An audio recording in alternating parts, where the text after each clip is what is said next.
Hey everyone, good morning, good afternoon, and good evening to the Flight Sim world. This is Viper Strike 95 Flight Simulation, and today we are back with another Microsoft Flight Sim stream, and we're here back in Narsarsuaq, Greenland. And today we got another leg of our DC-3 around the world trip. We're now at leg 56. This is the second to last Atlantic crossing leg of our crossing. So I hope everyone's doing well here today on this Sunday morning. So we got a bit of a flight coming up. We should be around the 4+ hour flight today. So we're heading over from Narsarsuaq to Reykjavik, Iceland today. So this should be a pretty fun flight across the ocean. So I hope everyone's doing well in the chat. So let's go over the slideshow for this leg. So leg 56 on August 26, 2017, after spending 2 restful nights in South Greenland, the water was clear and had a good opportunity to continue on the Atlantic crossing. Everybody was on board and Raphael was flying. He read the checklist and everything was normal, but the star hit the right engine and the star never happened. And the crew discovered that the feathering pump wasn't running, and they realized Greenland was the worst possible place on Earth to have a technical problem.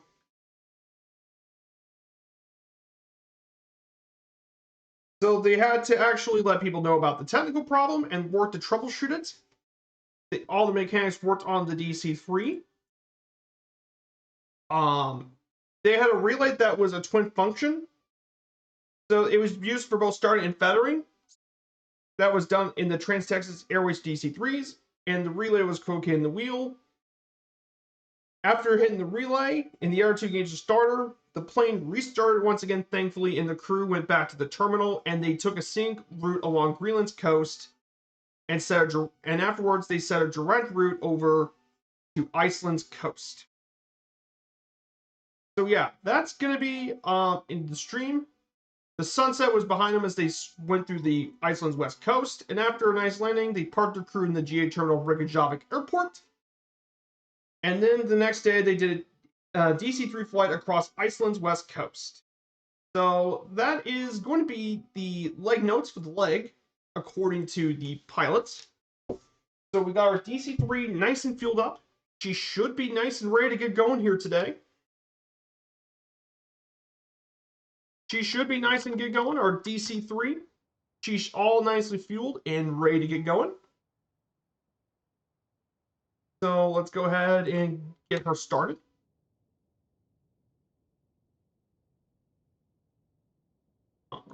On. Nav lights on.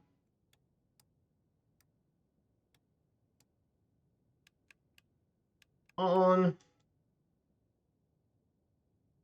Left main. Right main. The mixtures are already full. Primer on.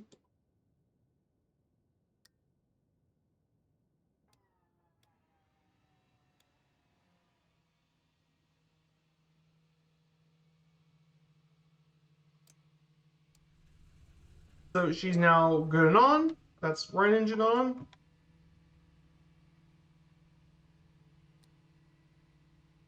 And left engine.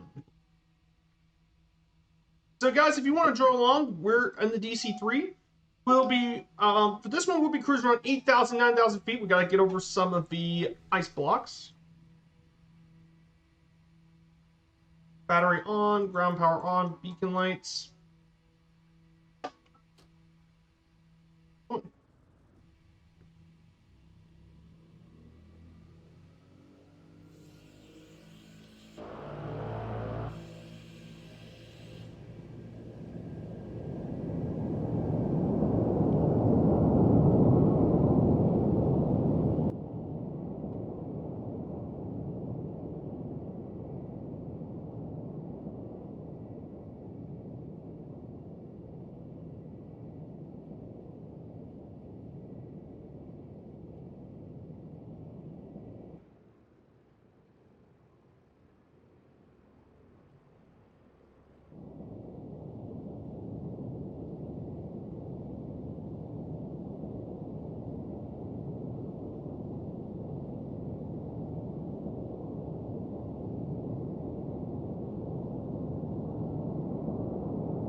Our desired heading today is going to be 160.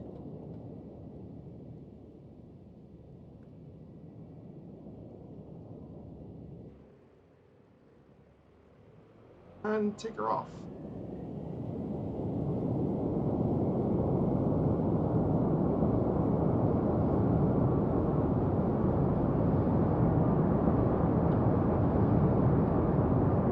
Let me do one more thing.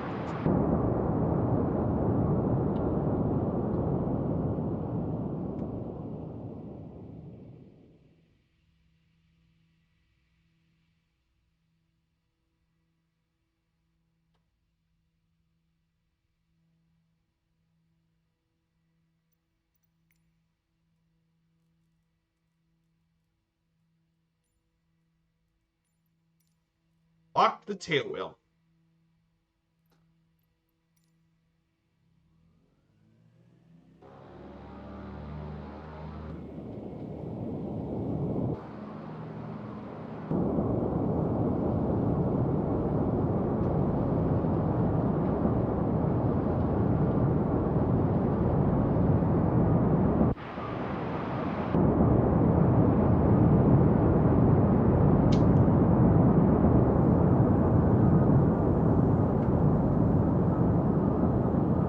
We're finally off here in Reykjavik.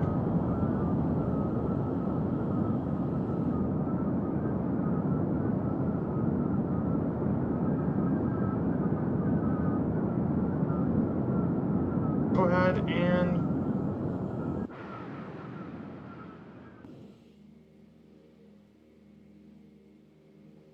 now obviously we're going to be doing some climbing on here.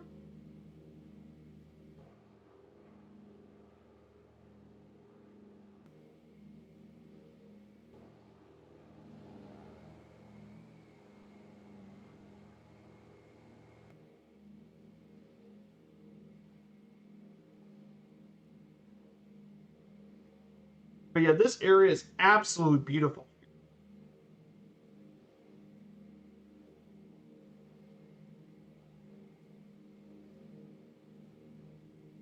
So as we say goodbye to Narsarsuaq,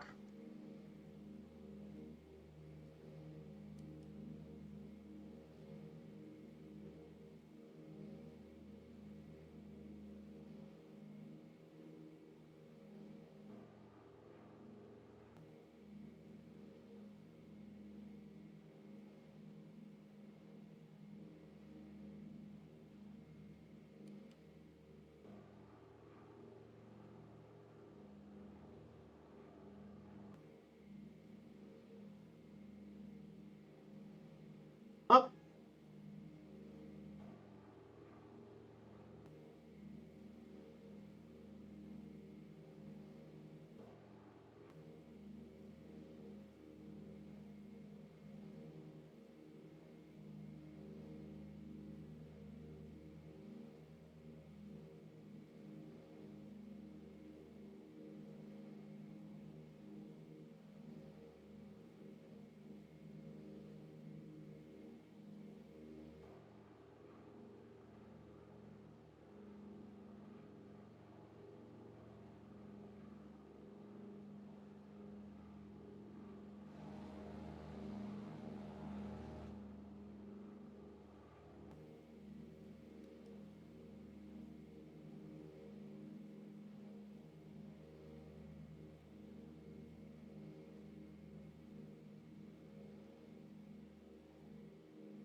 Oh wow, guys, look at this. If you look to our left,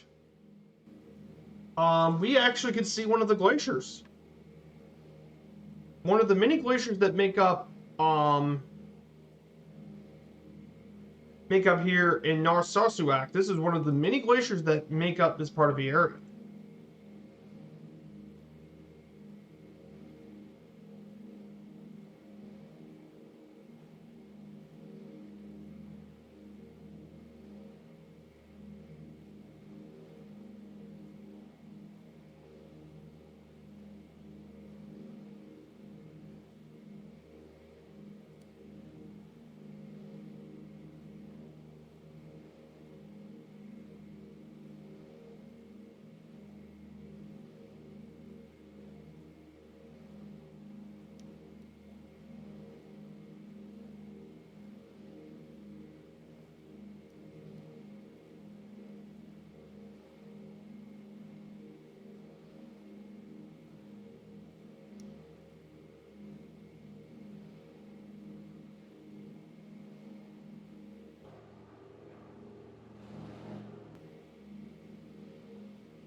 Man, isn't that just stunning?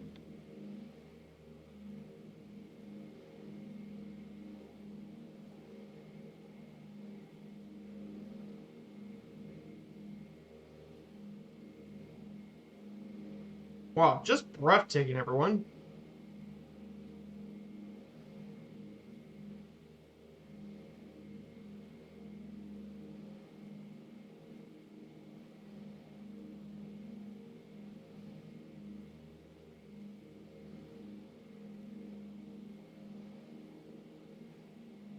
Just stunning.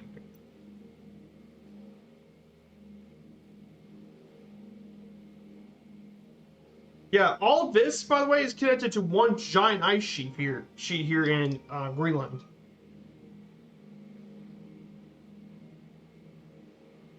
Pretty amazing, isn't it?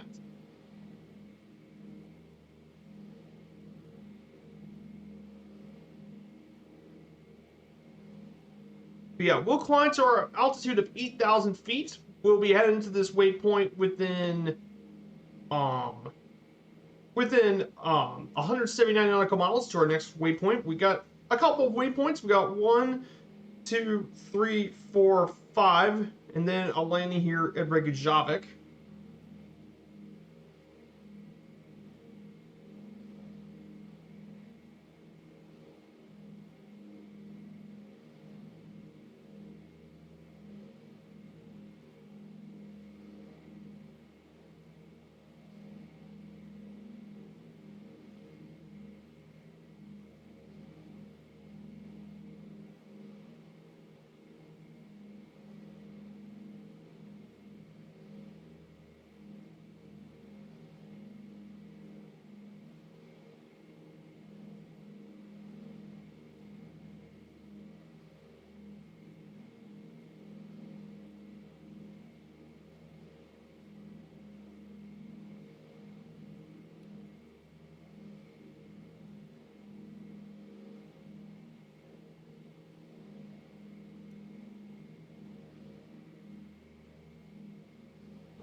We're just climbing up. I hope everyone's doing well here today on this Sunday stream. I mean, isn't this pretty crazy here in Greenland? Yeah, the southern coast is where I think Greenland's the best at in terms of scenery. Just absolutely breathtaking here. Yes, I get the satellite data isn't the greatest here, but it doesn't really matter here.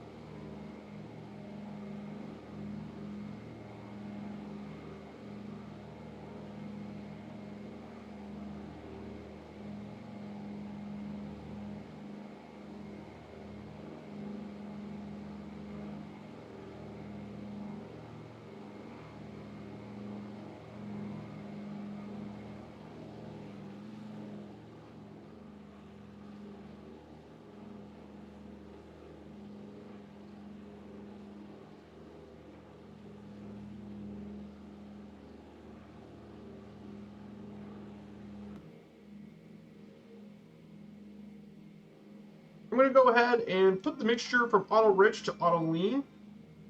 So I'm going to go ahead and put that there. We can lean up on our mixture. And we should be pretty smooth sailing from here.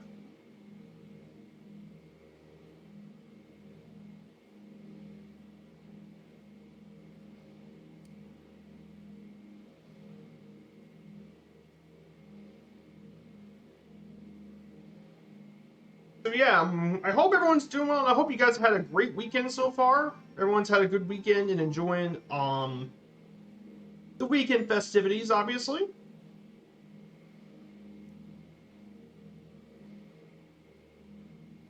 So in terms of sports stuff going on, last night was really nice. Last night, last night Louisville football actually won against Notre Dame. Yes, Louisville's now 6-0 for the first time since 2013. They beat number 10 ranked Notre Dame last night. Wasn't really close.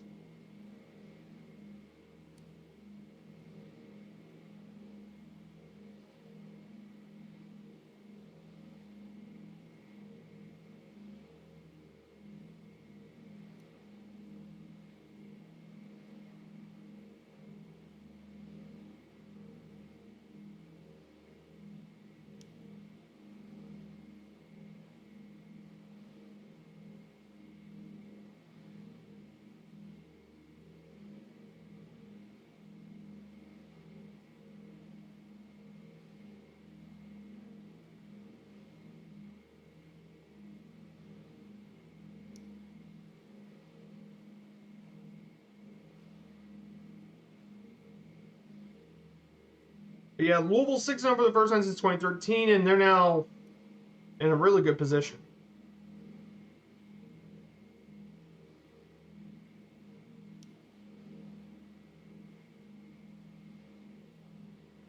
Hey, good to see you, Super Typhon. Thanksgiving for the Canadians.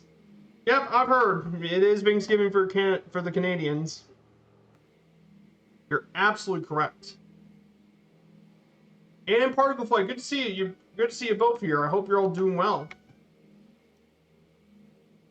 But yeah, we're going through the Greenland ice sheet. It's as large as you think it is. I mean, Greenland's ice sheet is as large as it is. I mean, it's large as you think it is. This literal ice sheet covers nearly 80% of the surface of Greenland. It's around 1.71 million square kilometers, or 660,000 square miles. And it's the second largest ice body in the world, only behind the Antarctic ice sheet. So it's a massive ice sheet. It's as big as people say it is.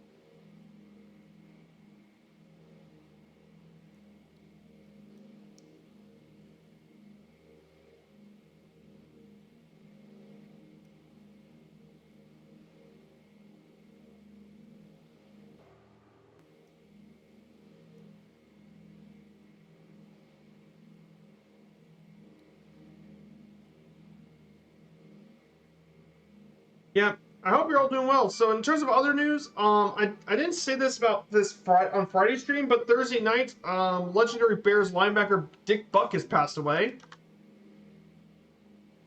If you guys aren't aware about him, Dick Butkus was born and raised in Chicago. He played at the University of Illinois. From 1962 to 1964, he was the third overall pick of the NFL draft by the Bears. And he became one of the most feared linebackers in American football. Two-time Defensive Player of the Year, eight-time All-Pro, eight-time Pro Bowler, a George House Award. He's part of not only the All-Decade teams in the 60s and 70s, he was both in the 75th anniversary and 100th anniversary all-time NFL teams. And his number 51 is retired proudly by the Bears. And he made it to the Pro Football Hall of Fame.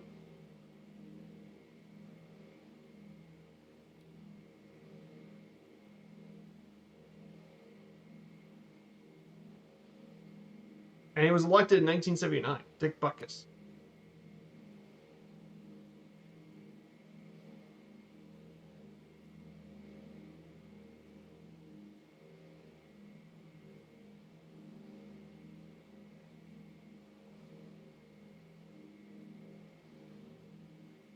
But yeah, absolutely mean football player.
Yeah, I had to get adjusted to this new Sperry autopilot thing because it's different than what I have been doing for the past couple streams.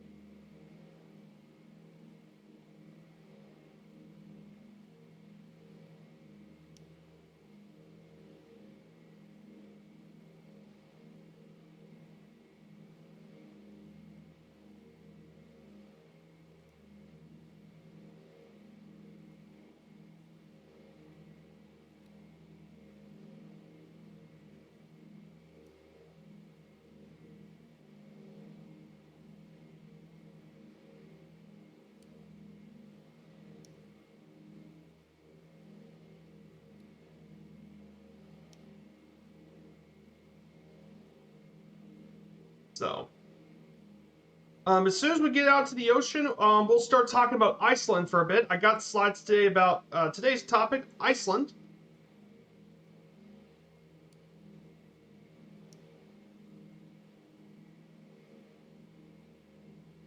So we'll get mentioning about that once we leave the coast.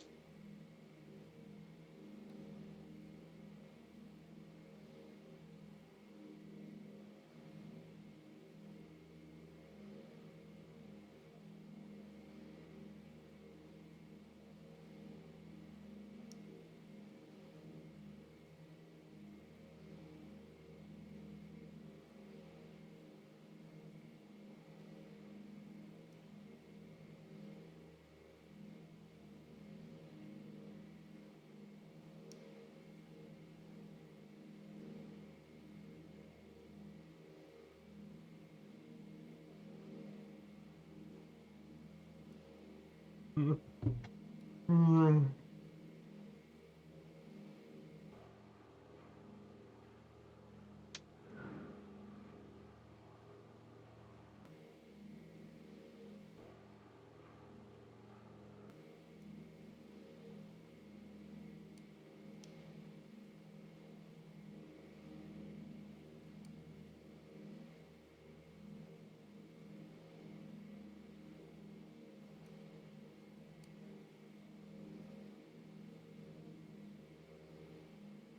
So yeah, also in addition to us as well,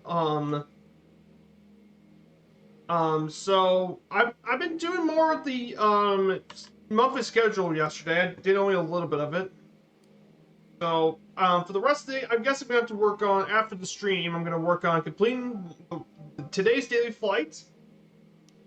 And then work on another leg of the monthly schedule. I'll get that completed. And then afterwards, then there's also another new achievement, the Aston Martin transport that needs to be done.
So I decided, we're gonna go up the flight sim.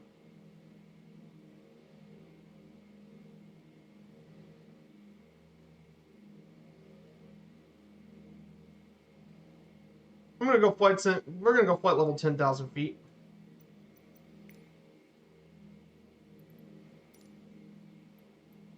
Come on.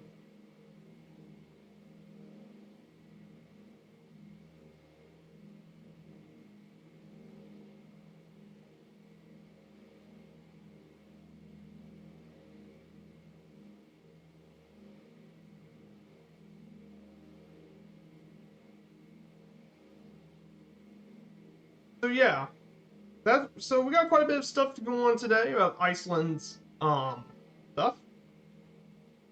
So we're currently at 641 nautical miles left. The full flight, if we go by 170, should be about 4 hours. So our flight should be around a 4-hour flight today. So our flight should be in 4 hours. So we have a 4-hour flight, which isn't going to be bad at all things considered. Then afterwards, our next flight should be around the same time, 646. Yeah, all three of the Atlantic crossing flights should take around 3 hours each. About three, no, I said 4 hours each. 4-hour flights for each of the ferry flights. But I mean, outside of that though, once we do that, the rest of the legs should not be difficult because the next one.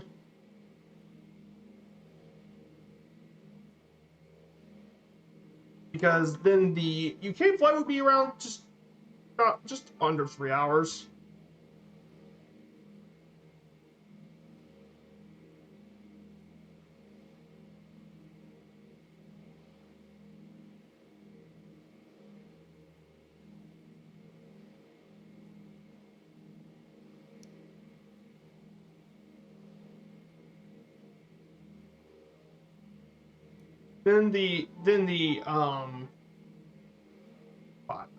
That's just about. That's about just almost 4.5 hours. And that one is around 4.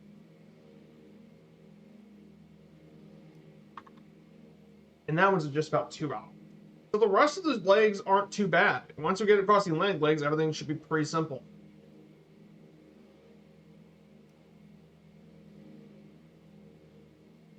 But yeah, I can't believe this, guys. We only have a few more streams left to go.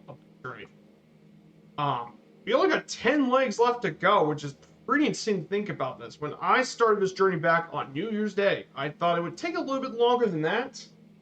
But man, I mean, who would have thought we could have done an around the world trip within a year?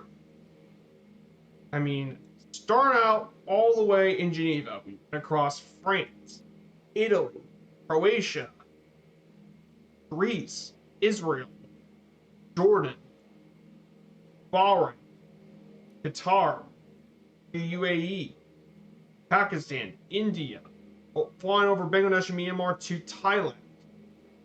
I mean, we got to visit lots of countries. I mean, so far we visited Switzerland, France, Italy, Croatia, Greece, Israel, Jordan, fly over Saudi Arabia, Bahrain, Qatar, United Arab Emirates, Pakistan, India, flew over Bangladesh, Myanmar, Thailand, Malaysia, Singapore, the Philippines, Macau, the island of Taiwan, Japan,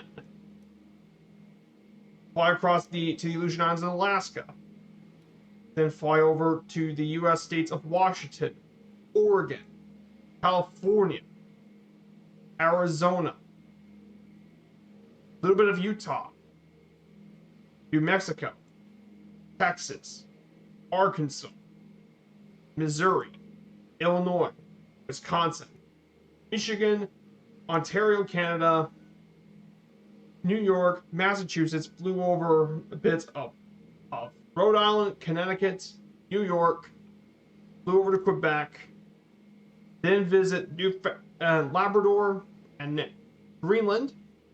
Then today we're going to be over Iceland. We'll be over Iceland and then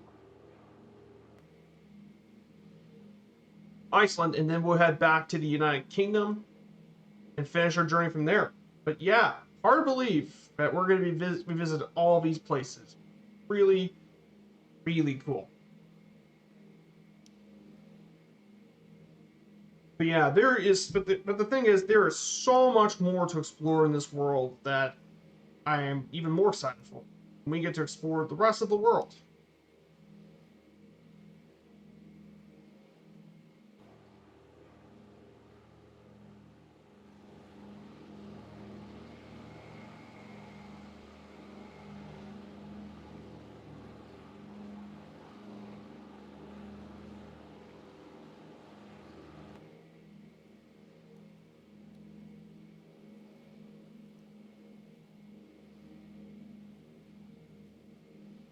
But yeah, I guess we're about ready to finally depart from Greenland. I think we're about to say goodbye to Greenland, everyone, as we now make our way across the ocean.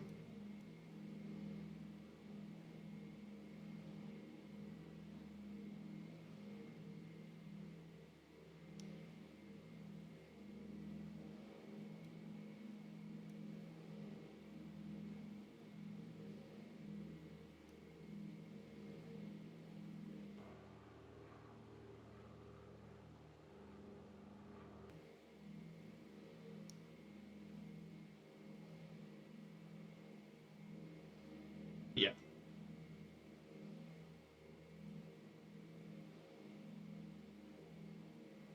So yeah, I wanted to. So there's also been other stuff that just came around. So bits of Microsoft news. So Devil Dude posted in 3 different sections, but yes, the the flight tablet's gonna finally come to the 7.3. The EFB. I mean, it's been a meme at this point, but yeah, it's gonna come out with new material and stuff shortly. It says it's gonna be available. It's gonna be coming out pretty soon. Um, and the release date has been set. It'll be coming out pretty soon, probably within the next update or two. And the PNGG 777 is still under wraps, but they're gonna have some systems as well. So pretty interesting.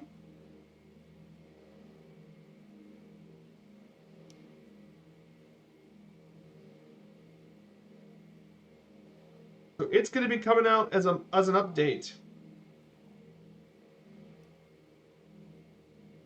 So yeah, it's finally gonna come out. So now can you guys stop talking about the EFB now? Yeah, I'll probably show off a bit what it looks like in the update, but it should be very interesting though, as a pilot of the PNGG 777.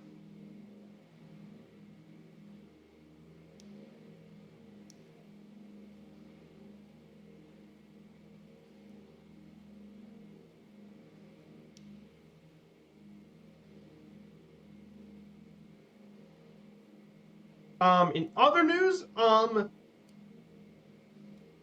FS Elite, well, the guys at Goffrins did have a new product they're gonna be showing it off on Murph Stream on Wednesday, but it's a brand new set of avatars. It's called Avatars. From the folks at Goffrins. If you guys haven't heard about their products, they're the main developer that's been breaking lots of new ground in terms of development, from excellent planes to really cool freeware. But now they're coming out with the new series, the avatars. Basically, they're like different avatars. And they're both in the collection of both freeware and payware different characters, and they have 3 different sets in the series. There's the Valor series, which is about military themed. You have the freeware avatar man's best friend. And finally, the streamers. Yes, they got the streamers. Coming out October 11th. But yes, you can actually download your own streamers. And the streamers they got there include Tuto Murphy himself, with gray hair somehow. Why does he have gray hair?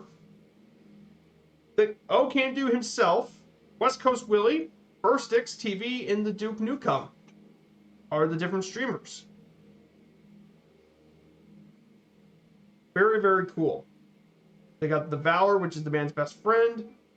featuring cats and dogs of all sorts of different breeds of cats and dogs, and the Valor series containing military-based characters, including fictional pilots from World War II for the Tomcat, for the Wildcat, which would be great.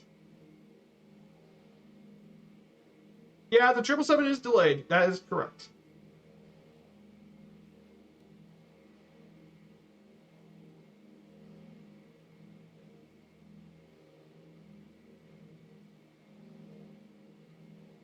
Yeah, but they want to make sure they get it right.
Hey, good to see you, Classic Pilot. Hello, welcome to the chat, my dude. First time in chat, good to see a new face as always. I hope you're doing well. We're flying our Douglas DC-3 around the world. We're doing leg 56 of our recreation. Now, this particular DC-3 was flown by Team Breitling back in 2017. It took them 7 months to do an around-the-world trip, starting from Geneva, and they made their way across the world from Europe to the Middle East, to South, Southeast, and East Asia, North America before crossing back to Europe. Today we're doing leg 56, so we're making our crossing back into Europe.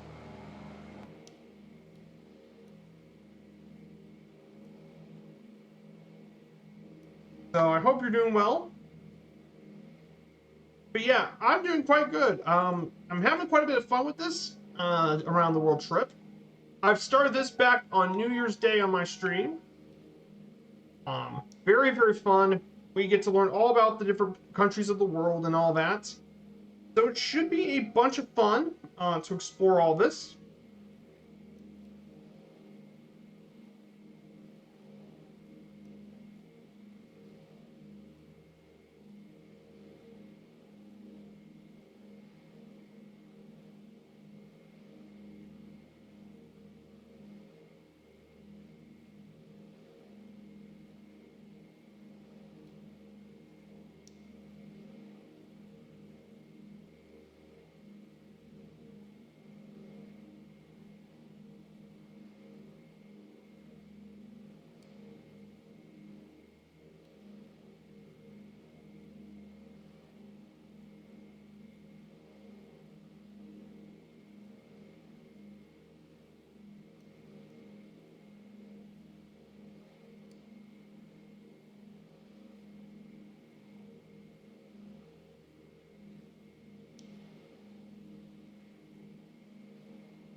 Yeah, that's nice, and I'm really enjoying this trip. And this is my first ever around the world trip I've done on stream. I've done plenty of journeys on my channel. I did a 1926 Berlin-Beijing trip in the Junkers. We flew from Tempelhof Airport to Beijing, and the way we got there was pretty unconventional. From 1926, we had to actually go through Poland, Lithuania, Latvia, Belarus, and then across most of continental Russia, and then make our way through Manchuria. It was definitely a very interesting trip, for sure. We got to fly over many Russian cities like Moscow, Nizhny Novgorod, Kazan, Ekaterinburg, Novosibirsk, Irkutsk. It was definitely very interesting to fly all those different Russian towns. Now, a lot of this journey was started before the Russian invasion, obviously, but it was definitely very cool to visit those areas of Russia. Very, very interesting.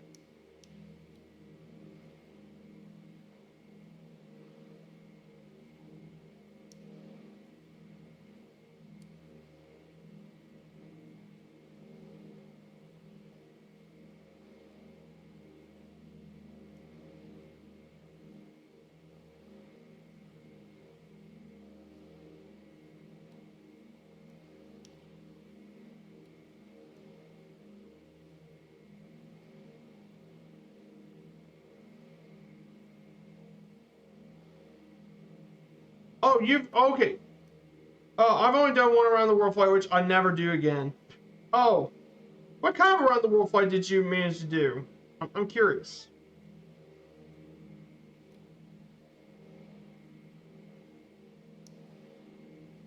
I'm curious, what kind of around the world trip you've done?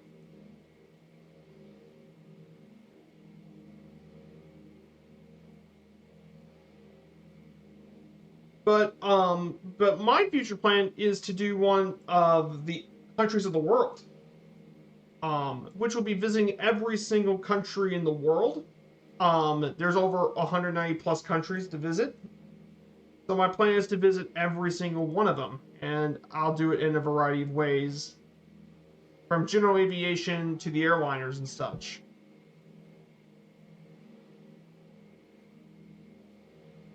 So that's what my ultimate plan would be. Um,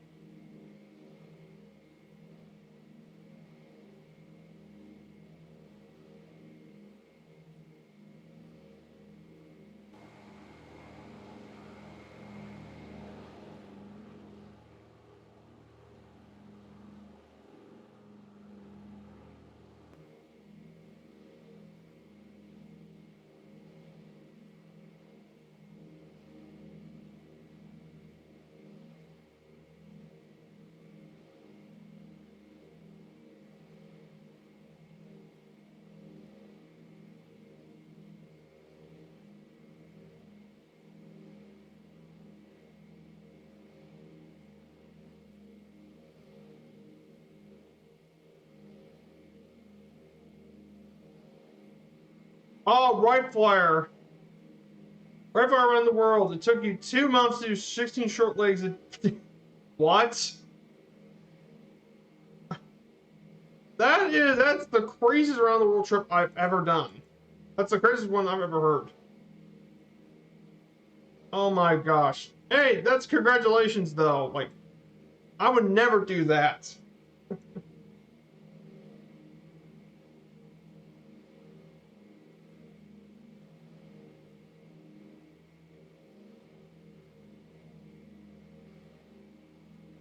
But hey, that's an accomplishment, my dude. As much as you don't like it, never do it again. But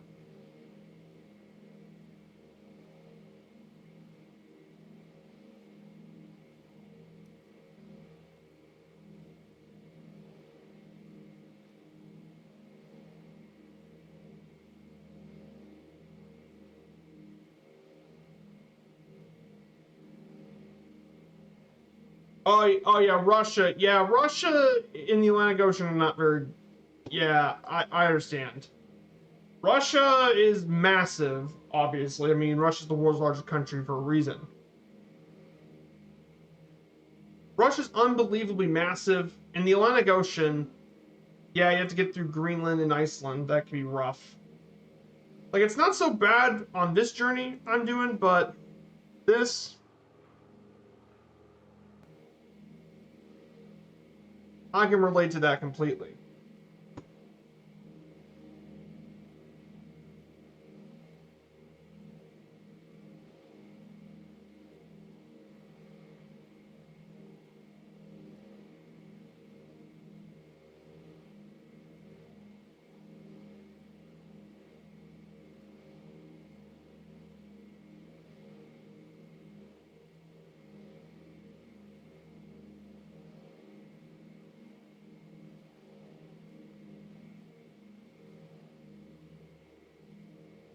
But yeah, never do it again. At least with the fire art. Yeah, there's plenty of good planes I'm doing around the world. There are definitely planes that are much better to pick.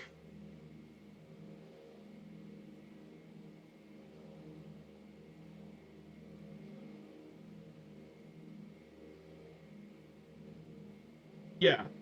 Like, doing an airliner would be not too difficult to do.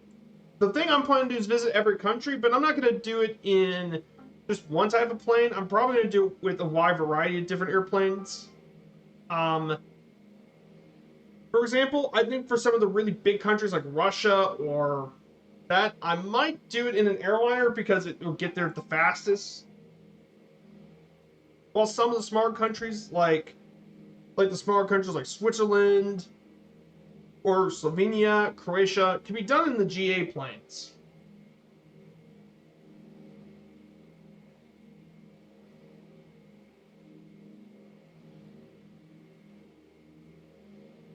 Can all be done with general aviation.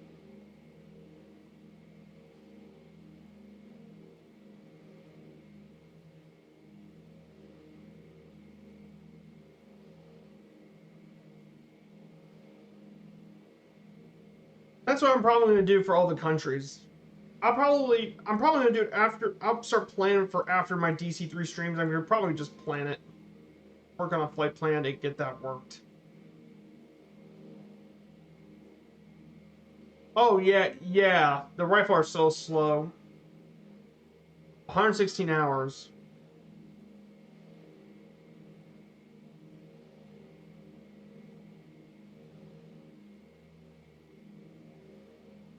That would be 4.8 days. That would be usually the ocean liners can.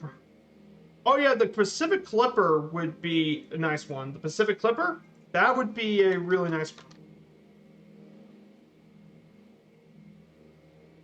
I mean, there is a Clipper in the sim technically. There's already an around the world thing the Clipper already did. There's already one in the sim right now. It's a third party plane. Pilots made it, but they did.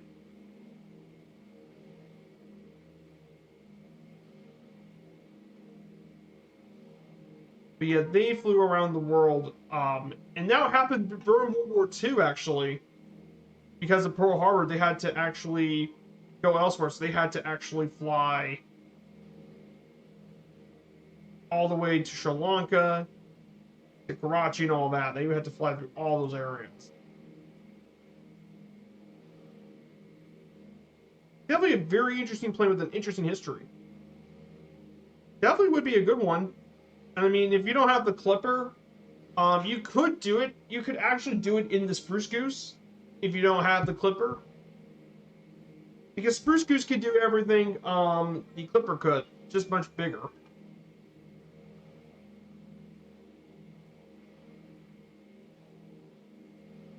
Hey, Devil Dude, good to see ya.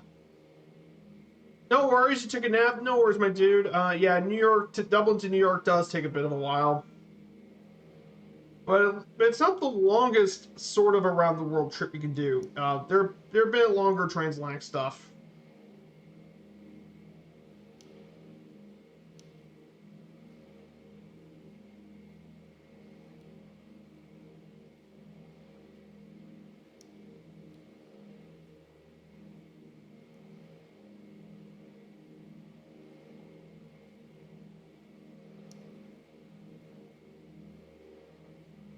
Yeah, I have the Pilot Clipper, just not an MSFS. In PD3, it's more deep. Yeah, the P3D version is definitely better than the Microsoft version right now.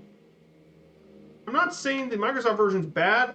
I do agree though. The P3D version is definitely superior to that the one right now in Microsoft. I do agree with you on that one, and I don't have it.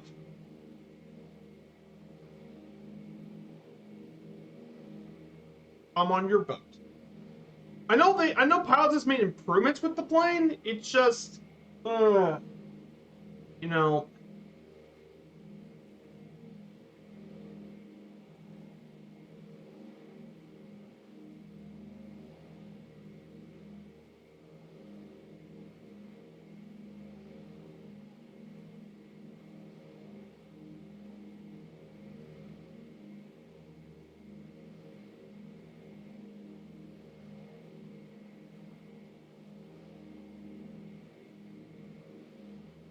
yeah, they kind of rushed it. Well, time to take off. No worries, classic pilot. Oh, hopefully the weather in San Francisco isn't too bad. Yeah, San Francisco can get some pretty nasty winds for sure. Hey, Dougal the Tavish, good to see you, my dude. Dougal, how have you been, my dude? Let me get a shout for the Shadow's Play team. Dougal is one of the members of the team. He's one of the admins working for the team. Check out the Shadows; they're great friends of mine. Make some great streams. Definitely worth checking out here. So Dougal, we're about to make our way over to Reykjavik today. We're just around 570 nautical miles on here. The total flight time should be around 4 hours. So we're just over 3 hours left to go on the flight. Yes, I did talk about the news a little bit. So yes, I saw your thing. PMDG's finally getting an EFB system. Yeah, PMDG's finally getting an EFB after too long. It's been too long. So yeah, PMDG's finally getting a actual EFB system. Its own tablet. They said it's going to come out probably within the next update. It might come out the next update, for what we know. It might be a while, but they're going to release it all. So definitely pretty good news as well. I talked about the Avatar series, which is the flight sim inspired avatars. I did mention about that. Oh, watching your stream made me miss Top of Descent. No worries.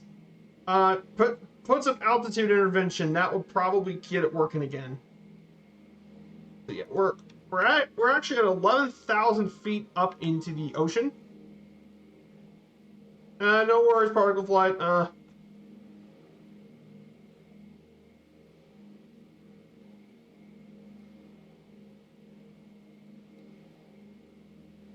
But yeah. So I hope you're doing well, Dougal. If you're in airports, fly Tampa. Oh, Amsterdam Sheephole. Yeah, Sheephole's coming out from Fly Tampa. That's definitely nice. I bet many of you guys have probably flown into Amsterdam. I bet plenty of you guys have flown there. You guys flew your way to Amsterdam in the Netherlands. We did that for one of our streams actually. A couple weeks back, we did a flight into the Benelux. We ended our stream here at Amsterdam Schiphol. I mean, it's a huge airport. It's a huge, busy airport in Amsterdam. Very busy. But yeah, Fly Tampa is going to be very, very nice. Perfect for all you guys who like flying in that area.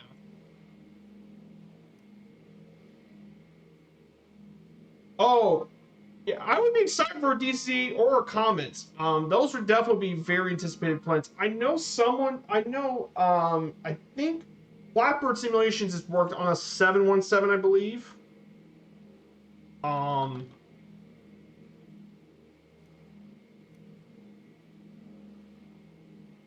I know there's been a few people that did the Boeings in development. I think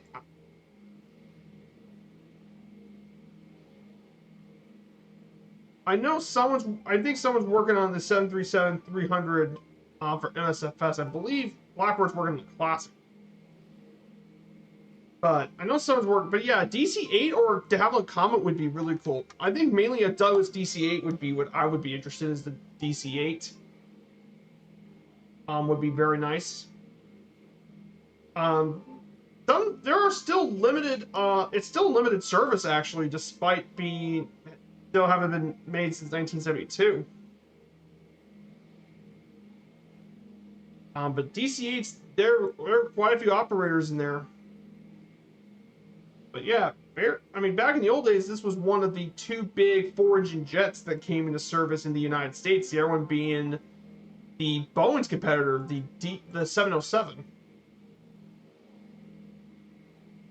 But yeah, the DC-8, very capable plane of its time.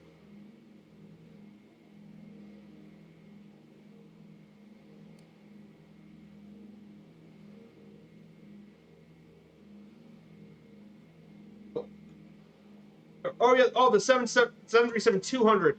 Got it. Yeah, I thought it was one of the classic. Okay, last comment from Flight Sim is FSX.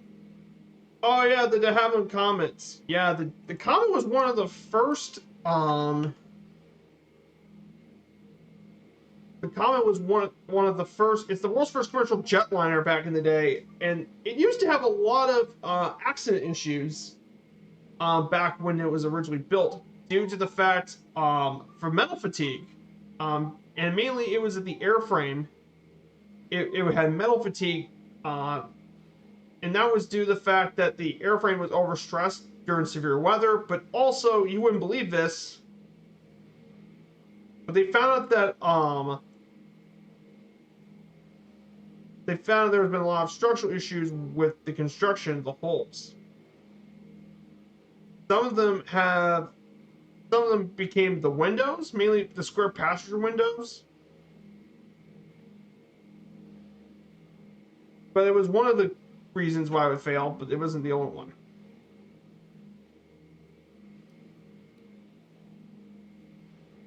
But yeah, the legacy of the Comet is still pretty big even to this day. But yeah, definitely be interested to see the Comet and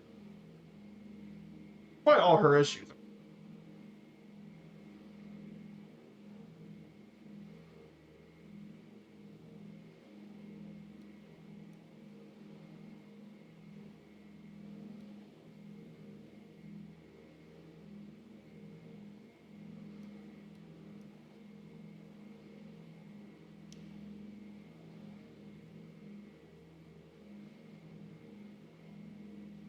So yeah, but yeah, the one I would like, the C-56.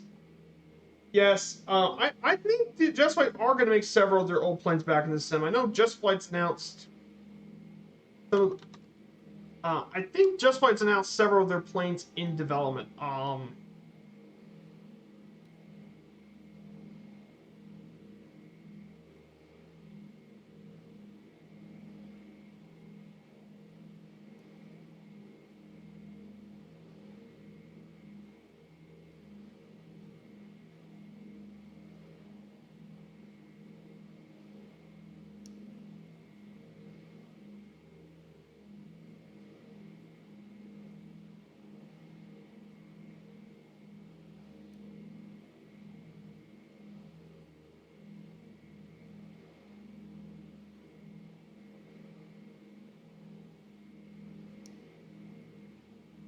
But yeah, they're working. Oh yeah, they're working the E300. Yes, I do know the E300. I've seen the E300's Cosmic Pilot. I live near Louisville, Kentucky.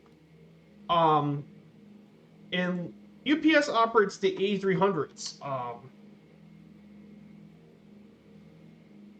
They operate the A300s in service. In fact, FedEx and UPS are among two of the current largest operators of the A300 planes still left in service.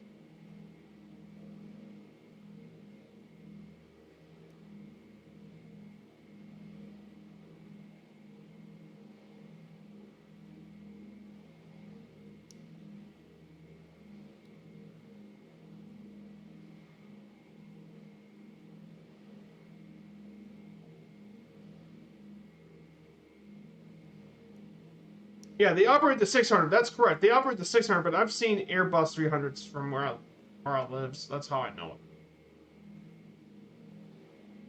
Oh, Airstream's now out. And yeah, oh, the 747 Classic. Yes, that's right. Typhon's a knowledge.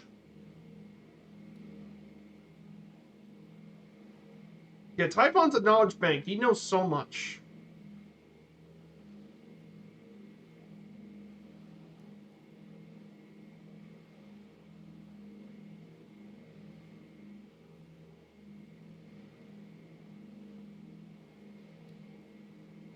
So nice. So let's go ahead, and I want to go ahead and talk about some bits of Iceland. Let's go ahead and talk about our main topic for today. Now, if you guys are here for the first time, I worked on this sort of stuff. But actually, let me go ahead and do what Devil Dude mentioned. The Amsterdam sheep hole from Fly Tampa is finally out. So, according to the website, MSF has add-ons. Fly Tampa, one of the most respected airport development teams, has released its highly anticipated Amsterdam Schiphol Airports, or Echo Hotel Alpha Mike, for MSFS, and it brings one of Europe's most important airports to MSFS. They've already done renditions with Boston, Logan, Corfu, Athens, Sydney, and Las Vegas. It would feature custom buildings and objects, photorealistic textures, and carefully crafted nearby landmarks. And it is the main international gateway to the Netherlands and a fundamental international hub. And was ranked the fourth busiest airport in the world by passenger traffic in 2021. And it's now available for Fly Tampa for $22 US. And some of the features include airport model with PBR materials, terminal interior models, detailed surrounds with custom buildings, custom terrain with 3 tunnels, animated apron, dynamic lighting, and it's the up-to-date 2023 version of Schiphol. So yeah.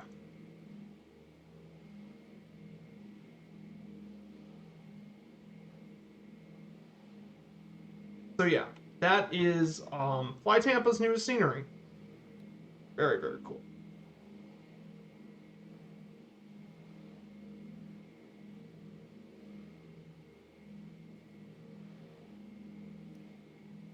So guys, let's go finally talk about our main topic for today, Iceland. Yes. Or Island in Icelandic. But Iceland is a Nordic island country located between the North Atlantic and Arctic Ocean in the Mid-Atlantic Ridge. It is linked culturally and politically with Europe and is the region's most sparsely populated country. The capital and largest city is Reykjavik, which is home to about 36% of the country's residents. Until the 20th century, Iceland relied on subsistence fishing and agriculture, but industrialization of fisheries and the Marshall Plan brought prosperity, and it became one of the wealthiest and most developed nations in the world, and it became part of the EEA in 1994, and further diversified the economy into sectors like finance, biotechnology, and manufacturing. Iceland has a market economy with low taxes compared to other OECD countries, as well as the highest trade union membership in the world, and it maintains a Nordic social welfare system that provides universal healthcare and tertiary education for citizens. And Iceland ranks highly in international comparisons of national performance like quality of life, education, protection of civil liberties, government transparency, and economic freedom. Iceland itself is also founded upon the nation's Scandinavian heritage. Most Icelanders are descendants of Norse and Gaelic settlers. And Icelandic, a North Germanic language, is descended from Old West Norse and closely related to Faroese language. And it features traditional Icelandic cuisine, literature, and medieval sagas. And get this, it's the only NATO member to actually have no standing army. It only has a lightly armed coast guard.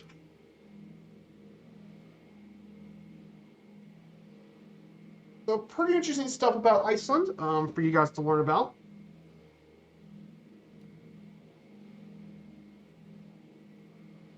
So definitely pretty interesting to learn.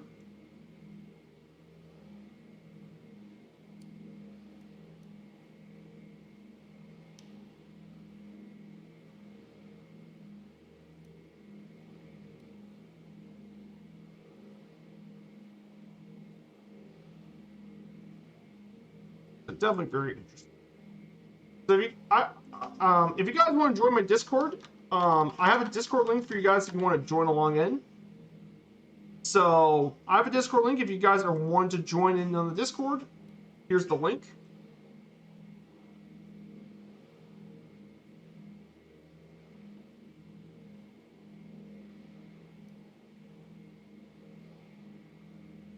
But here's some of the history of Iceland. So Iceland's history is definitely very interesting. So according to both the written work of the Landnámabók and Íslendingabók monks, known as the Papar, lived in Iceland before the Scandinavian settlers arrived, mainly on members of a Scottish Hibernian mission. And recent archaeological excavations have actually revealed rumors of a cabin that was abandoned between 770 and 880. But the first to circumnavigate Iceland was the Swedish Viking explorer Gauraar Svavarson in 870 and established it as an island. And he stayed there during the winter and built a house at Husavik in the northeast. Then he departed the following summer, but one of his men decided to stay behind with 2 slaves. And he settled now that's known as Narsarsuaq, and him and his slaves became the first permanent residents of Iceland. The Norwegian Norse chieftain Ingolfur Arnarson built his homestead in present-day Reykjavik in 874, and he was followed by many other immigrant settlers, mainly Scandinavians and their thralls, many of them who were Irish or Scottish. And most of the arable land has already been claimed by 930, and a legislative and judicial assembly was established to regulate it, known as an Althing. And believe it or not, it's still one of the oldest parliaments in the world. It's still there today, believe it or not.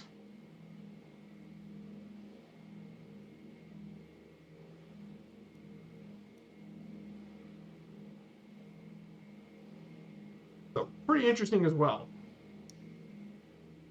Now, the Icelandic Commonwealth itself, which was the whole system and all that, lasted all the way into the 13th century when the political system devised by the original settlers proved unable to cope with the increasing power of the chieftains in Iceland. And the eternal struggles and civil strife in the age of the Sturlungs led to the signing of the Old Covenant in 1262, which ended the Commonwealth and brought Iceland under the Norwegian crown. And possession of Iceland passed from Norway, the Kalmar Union, in 1415 when the kings of Denmark, Norway, and Sweden were all unified. After the union broke, it remained a Norwegian dependency as part of Denmark, Norway. And during the Middle Ages, infertile soil, volcanic eruption, deforestation, and unforgiving climate made for a harsh life in a society where sustenance was almost dependent on agriculture. And the Black Death actually swept into Iceland twice, and it took the first one killed 50 to 60% of the population, and then the second one killed the latter 30 to 50%. So Iceland basically nearly lost its entire population due to plagues, which was brutal. Afterwards, as in the middle of the 16th century, as part of the Protestant Reformation, King Christian III of Denmark came to impose Lutheranism on its subjects, and the last Christian bishop of Iceland, John Arason, was beheaded in 1550 along with his 2 sons, and Lutheranism has remained the dominant religion of Iceland. During the 17th and 18th centuries, Denmark imposed harsh trade restrictions on Iceland. Combine that with the natural disasters, eruptions, and disease have contributed to a decreasing population. In 1627, Barbary pirates committed the events known as the Turkish abductions, which hundreds of residents were taken into slavery in North Africa, and with dozens killed. And believe it or not, it still is the only invasion in Icelandic history to have casualties. Also, there's also a smallpox epidemic that killed a third of the population, and of course, Iceland had difficult times with volcanic eruptions and famines and all. So, basically what I'm trying to say is that things in Iceland did not go very smooth. In 1814, following the Napoleonic War,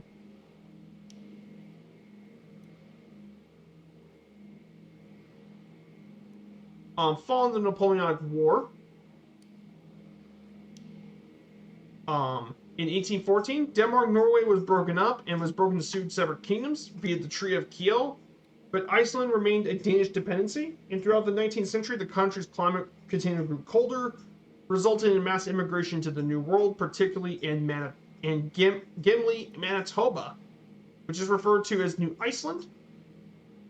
And about 15,000 people immigrated out of a total population of 70,000.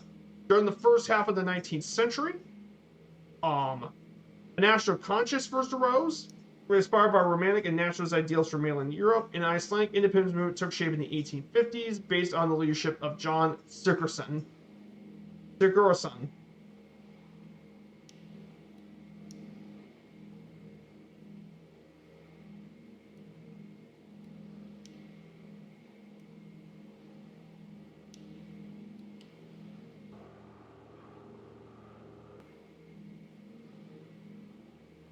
Um,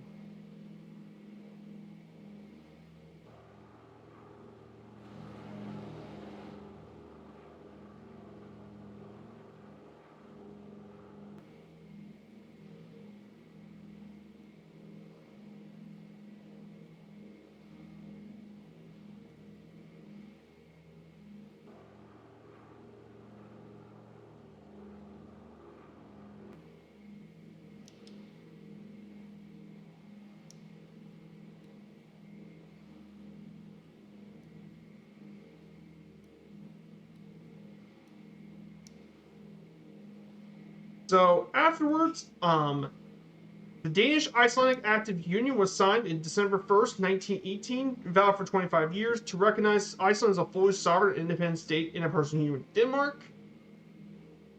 The government of Iceland established an embassy in Copenhagen and requested Denmark carry out on behalf of certain defense and foreign affairs as a result. However, during World War II, Iceland joined Denmark in neutrality, but after the Germans occupied Denmark, the Althing replaced the king with the regent, and Iceland took care of its own affairs. And then the month later, the British actually conducted Operation Fork and invaded Iceland, violating neutrality and occupied the country. And then it also then invited the U.S. to Iceland as well to take care of its.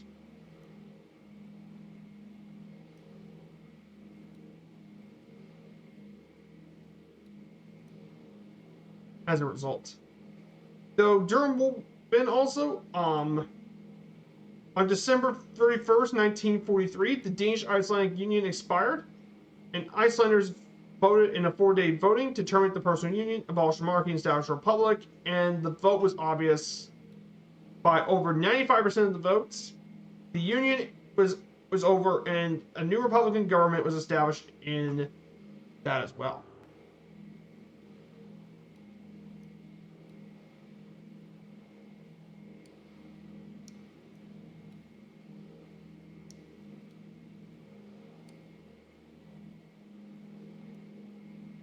As well. And Iceland became former republic on 1944. In 1946, the U.S. Defense Force left Iceland, and it became a NATO member in 1949 amid controversy. The defense agreement was signed in 1951, and Iceland prospered during the Second World War. In the post-war period, saw massive economic growth with the fishing and the Marshall Plan, which helped Iceland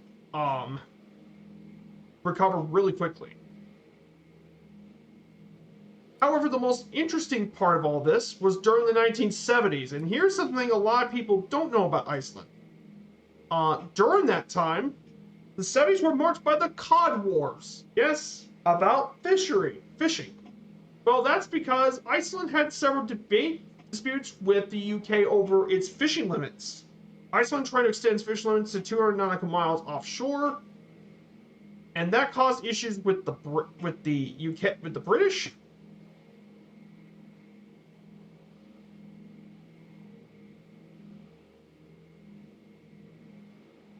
Ultimately, the results of the Cod War have been all three wars were all victories for the people of Iceland.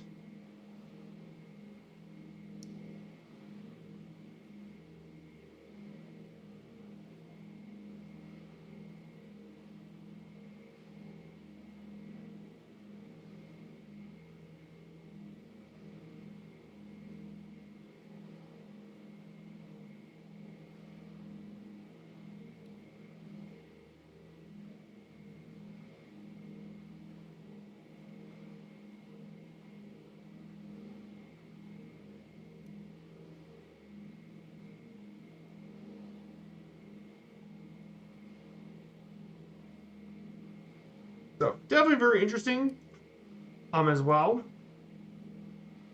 Iceland also hosted a summit in 1986 between Ronald Reagan and Gorbachev as they took steps towards nuclear disarmament. And a few years later, Iceland became the first country to recognize the independence of Estonia, Latvia, and Lithuania when they broke from the USSR. Throughout the 90s, it continued to expand its international role, develop a foreign policy towards humanitarianism and peacekeeping causes. And it's even part of the European Economic Area in 1994. Since 2012, the Iceland economy has stabilized under the government of Johannes Dagmar in 2012. Currently, right now, the a tripartite coalition currently led by Prime Minister Katrin Joksberg won the election as a result. So that is a bit about Iceland's history.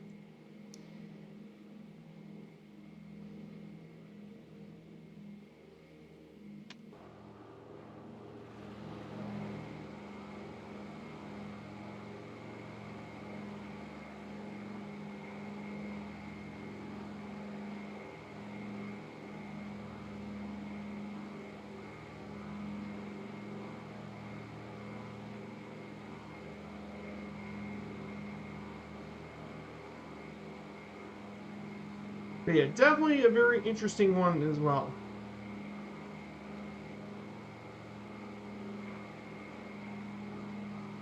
Yeah, we're doing quite well, guys. I hope you're all enjoying this stream.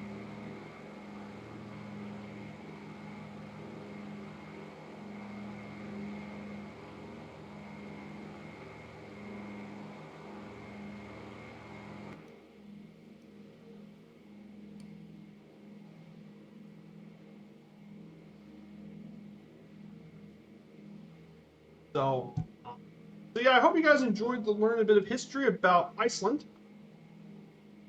Should definitely be very, very cool to learn about. But yeah, we're doing pretty well. We're at around 180 knots currently. I think I may be going a little fast. But... Oh, you're just 20 minutes left to complete the achievement. Nice, Devil Dude. I might be able to get the achievement done. I think Tuesday.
Yeah, there's still an achievement for Qatar. Yep, I'm gonna have to work on that too.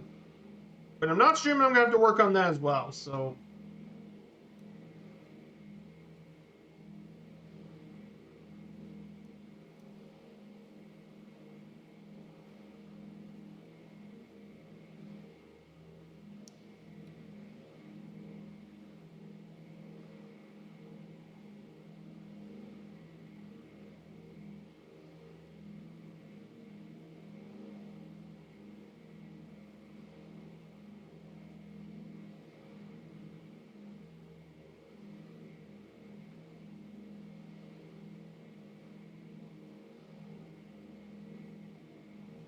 But yeah, I can't believe that we're just doing this. I mean, this is pretty crazy.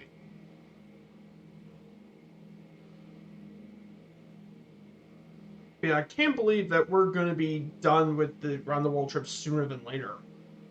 Because after this leg, we only have 9 more legs left to go, which would be next Sunday would be Reykjavik to Wick, Scotland. Should be pretty interesting. And then from Wick, we'll make our way over to Duxford and Biggin Hill, and cross over the channel to Paris before making our way from Paris to Frankfurt, Germany. Should be pretty fun. Then Frankfurt to Vienna in Austria. Then from Vienna, we'll make our way over to Milan through Slovenia and Venice into Milan. And finally, from Milan, we'll make our way over back to Geneva and Sion. But yeah, we don't have much farther to go, guys. I mean, that's pretty crazy to think about, that we're nearly done with this journey. And I guess I'm not going to do any major series. If that's the case, I'll probably start the next around the world trip in 2024. That way I have plenty of time to come up with the flight plan and all that. And I also come up with notes and all that.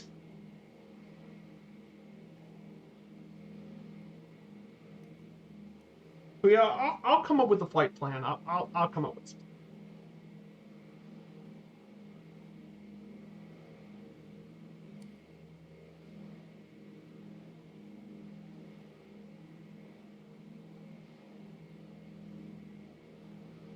Yeah, pretty cool stuff.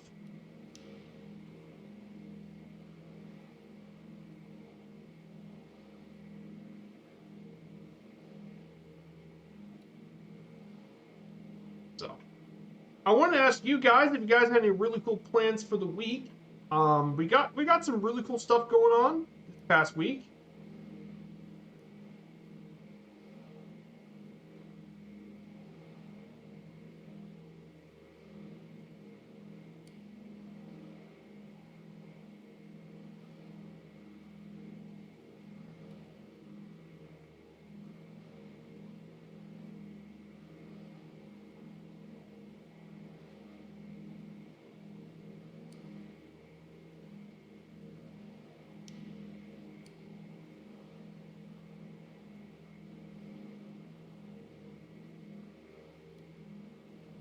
But yeah, in terms of schedule, I'm going to talk about next week's schedule. I'll be posted on Monday afternoon.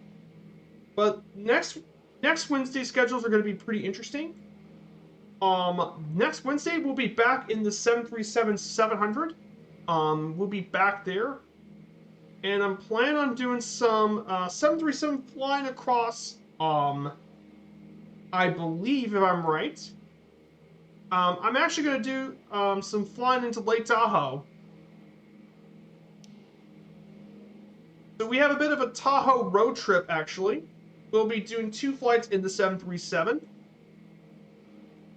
First, we'll be doing a hop in the 737. We're going to fly from Los Angeles up to Lake Tahoe. And then finally we'll do after that one a flight from Lake Tahoe, and we'll make our way north to Portland. So that should be a pretty fun stream as well. We should definitely enjoy some flying across Oregon.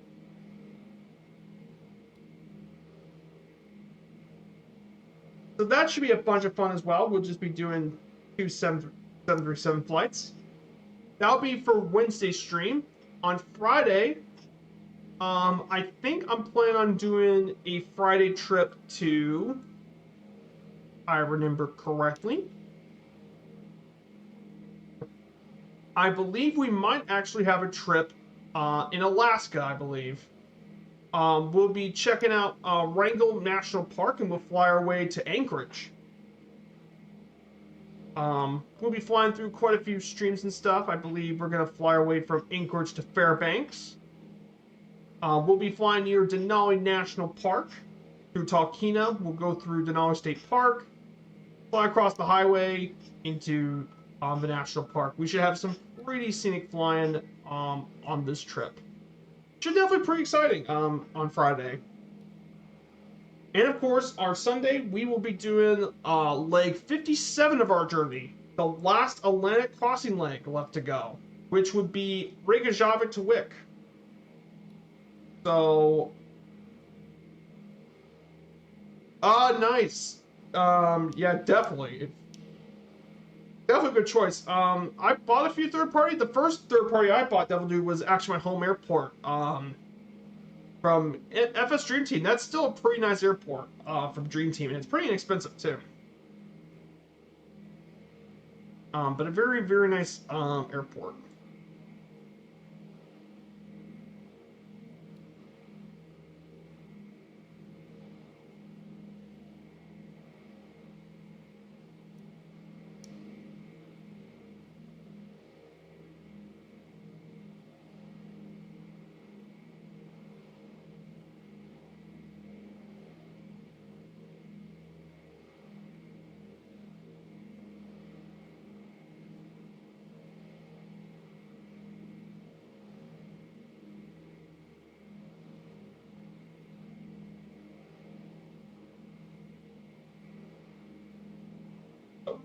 Oh yeah, basically it is your home airport. Yep, makes sense. There isn't too many airports in the Netherlands. Your other ones around include Lelystad, Rotterdam, and Maastricht. Yeah, those are basically the home airports around the Netherlands. Is Rotterdam, Amsterdam, Lelystad, and a few others.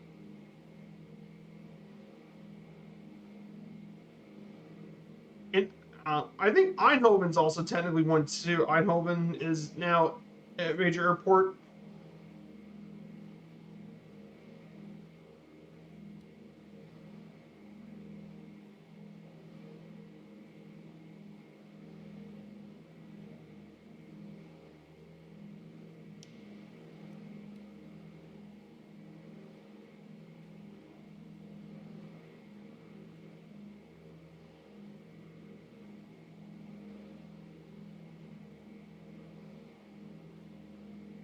Yeah, pretty important stuff going on for sure.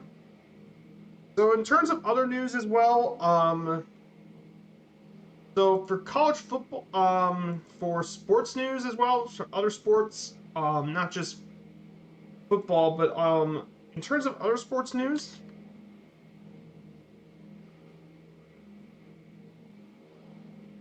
in terms of other major matchups,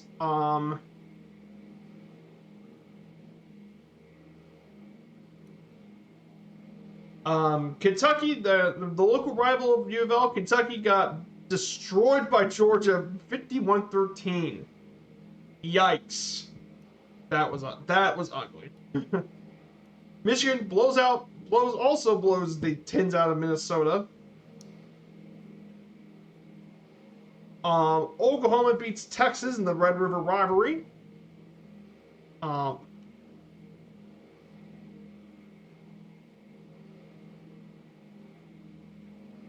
Oklahoma versus Texas has always been an interesting rivalry as well.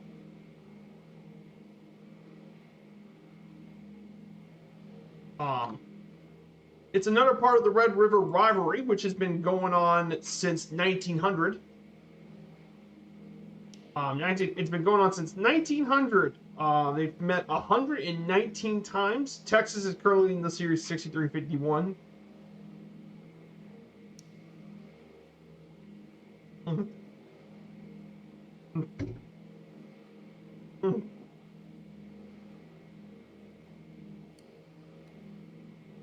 The Ohio State absolutely beat Maryland pretty good. Maryland was pretty good, but Ohio State roared back in the second half. Florida State continues to be the best team in the ACC. Arizona and USC got a shootout, but USC won in overtime due to Caleb Williams. Obviously, Louisville beats Notre Dame, a huge win for the program. Not every day you get to knock out a top 10 ranked Notre Dame team. Alabama just barely clawed out a win versus Texas A&M. It was close. UCLA upset at Washington State, a big win for UCLA. They got a huge upset over Washington State.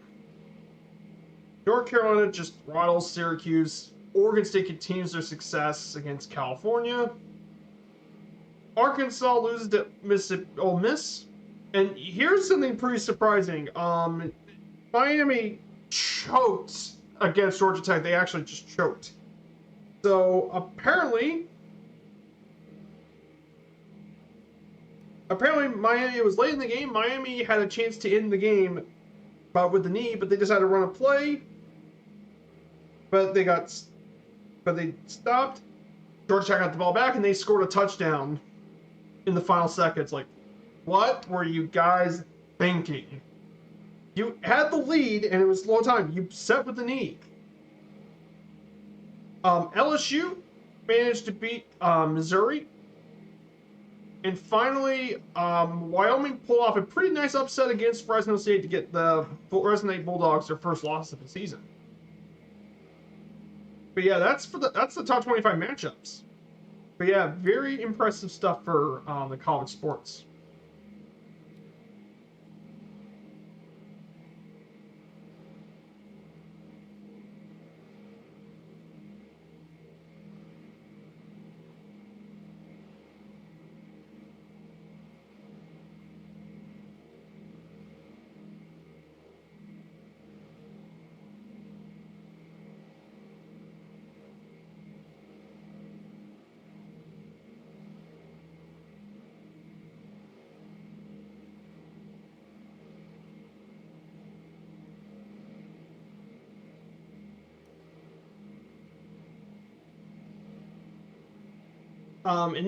And then other scores around the country.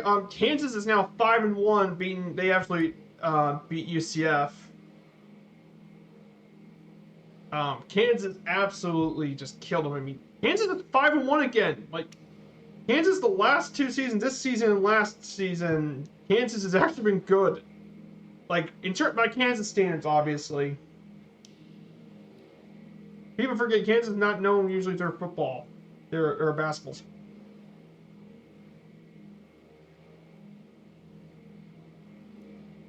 Other Big Tens, Northwestern just barely beat Howard, an FCS team.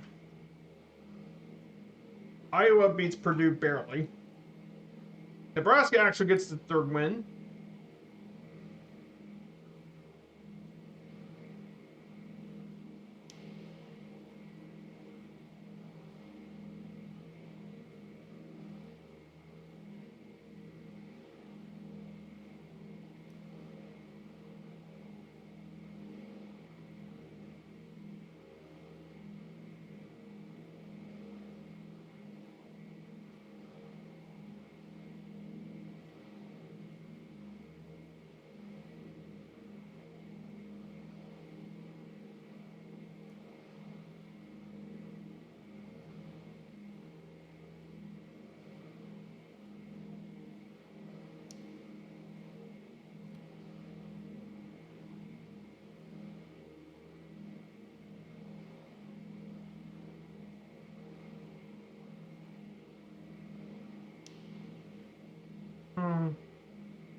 So yeah.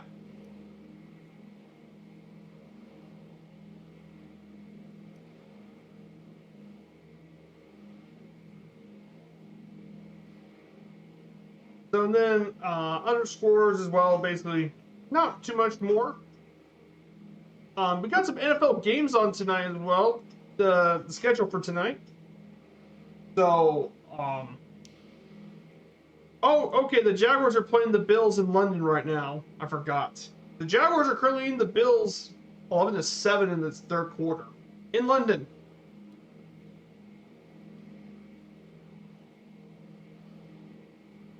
The Texans versus Falcons should be an interesting matchup between 2 pretty good rookies. Bijan Robinson versus C.J. Stroud. Should be a bunch of fun. Panthers are 0-4, taking on the 3-1 Lions. I think the Lions should take care of business.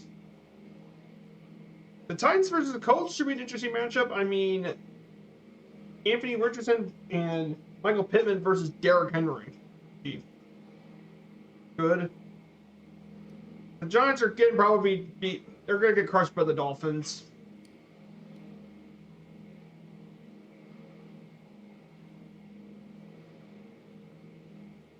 We had some interesting matchups for sure.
So yeah, we're going to continue moving forward with this flight.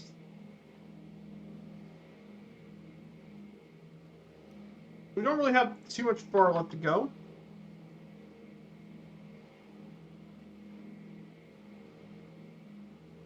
We're just about 2.5 hours left to go on this flight. We only just got 2.5 hours left for this trip.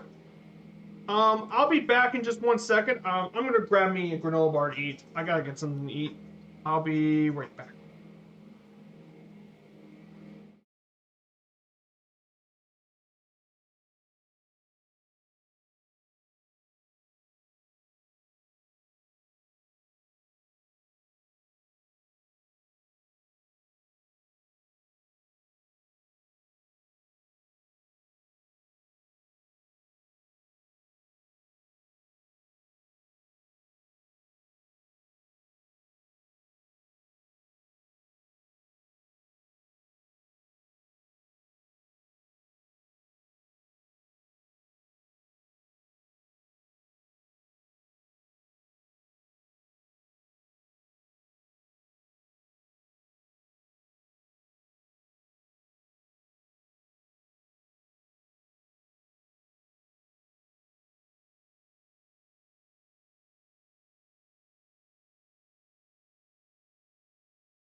Hey guys, I'm back. I'm back. So I just I had something quick to eat. But yeah, I guess we could talk a little bit more about Iceland. We got about 2.5 hours left to go. So in terms of geography, let's talk about Iceland's geography a bit. Iceland consists of 8 major geographic regions. You have the capital region, the southern peninsula, the west fjords, northwest, northeast, east, and south. 20% of the land in Iceland is used for grazing, while 1% is only cultivated. Most of the woodland in Iceland has been lost, but there's currently an ambitious reforestation program to reforest Iceland's forest. There used to be a lot more forest, but most of it was lost during human settlement. So there's only small patches of birch trees still left on the island. Iceland contains 36 islands, and the longest river is the Fjordsa, around 143 miles. Iceland has 3 national parks: Vatnajökull National Park, Snæfellsjökull National Park, and Eyjafjallajökull National Park. There's quite a bit of stuff to go for each of the regions. The highlands make about half the area is the highlands, which is of recent volcanic origin and consist of mountainous lava deserts. The highest elevation is around 6,900 feet above sea level, and under wasteland, and it's mostly uninhabited and inhospitable. Then the west, there's the West Fjords, which has a large mountainous peninsula on the northwest coast with numerous fjords, and it contains the Iceland's northernmost glacier, drawing Dronga Jokul. Then you have the Southern Peninsula, which is actually where you can find hot springs and sulfur springs. Then you have the capital region, which is home to Reykjavik, the most densely populated area of the island. Then the west portion has the second tallest waterfall in the country, Limor, as well as the highest mountain in the vicinity of Reykjavik, Mount Esja. In the south contains the most notable volcanoes in the island, particularly Hekla, Eldguja, and Katla, as well as many glaciers as well. You can also find basalt columns and black sand beaches due to the volcanoes, and then the east contains the majority of the vegetation in the country. So, definitely some pretty interesting geography and all that within Iceland's borders.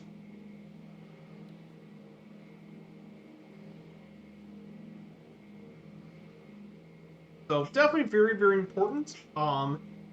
In terms of geology, Iceland has extensive volcanic and geothermal activity. The rift associated with the Mid-Atlantic Ridge runs across Iceland from the southwest to northeast. This geographic feature is most prominent in Pingvellir National Park, where the promontory creates a natural amphitheater. The site itself was home to Iceland's parliament in 930. And as a geologically young island, it's located in the Iceland hotspot in the Mid-Atlantic Range. This location means that the island is highly geologically active with volcanoes and earthquakes, most notably in Hekla, Eldguja, Herubrio, and Edfell. In 2010, Ija Jala Jokul was erupted in 2010, disrupting European air traffic. And during a single week of geothermal activity, the Icelandic Meteorological Office said during a single week in 2021, around 17,000 earthquakes have hit the southwest region of Reykjavik. In addition to this, Iceland has many geysers, including geyser itself, which was actually where the English word geyser originated from. With the widespread availability of geothermal power and the harnessing of many rivers, most residents have access to inexpensive hot water, heat, and electricity. And the island's composed primarily of basalt, a low silica lava associated with effusive volcanism. And Iceland has hundreds of volcanoes, and there's approximately 30 active volcanic systems currently active in Iceland. So Iceland definitely is a very geologically diverse country.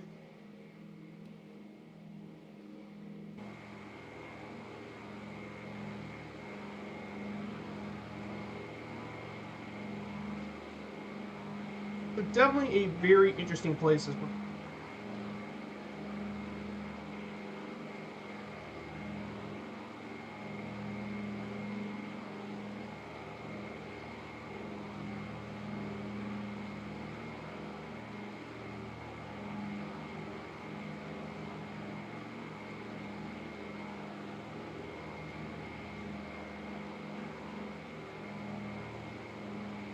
So very important stuff within Iceland.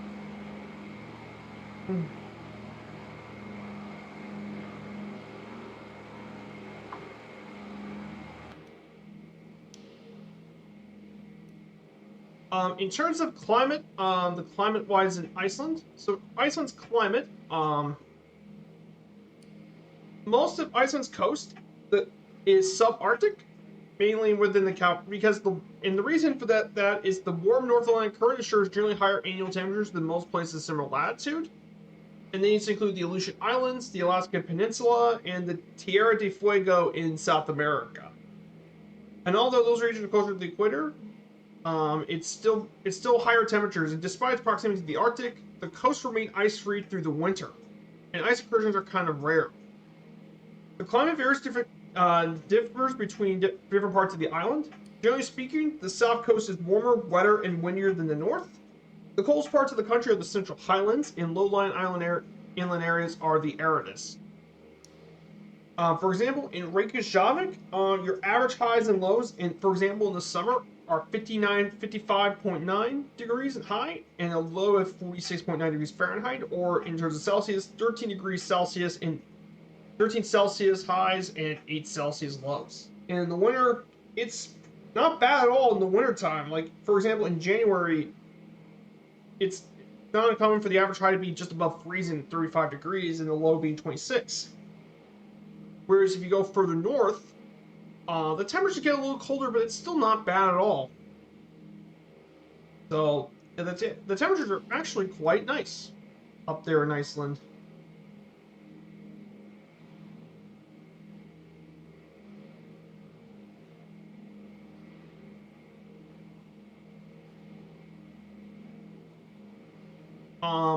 In terms of flora and fauna, Iceland belongs to, for plants, is within the boreal kingdom of the circumboreal region, and most plant life in Iceland consists of grassland, which is great by livestock.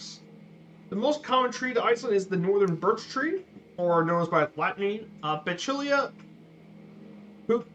pubescens, which used to form forests all across much of Iceland, along with aspens, rowans, common junipers, and other trees, but it's been cut down by a lot of the settlers. In fact, the island itself was nearly covered 30% of area by trees.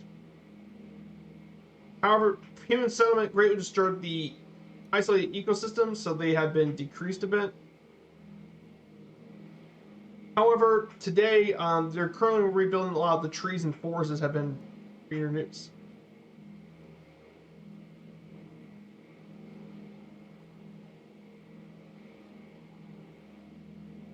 In terms of animals, the only native land animal when humans arrived was the Arctic fox, which came at the end of the Ice Age. On rare occasions, bats have been carried to the island by winds, but they're unable to breed there, and there are no native and free-living reptiles or amphibians. But the animals in Iceland include the Icelandic sheep, cattle, chickens, goats, the sturdy Icelandic horse, and the Icelandic sheepdog, all descendants of animals brought in by the Europeans. Wild mammals include the Arctic fox, mink, mice, rabbits, and reindeer. Polar bears have occasionally visited the island, traveled from Greenland on icebergs, but there have been no populations. Marine mammals include the gray seal and harbor seal species. But of course, the big thing about Iceland's well known is the fish. After all, fish make an important part of Iceland's economy. And birds are also important, like landrace puffins, skuas, and black-winged kittiwakes live near the sea cliffs.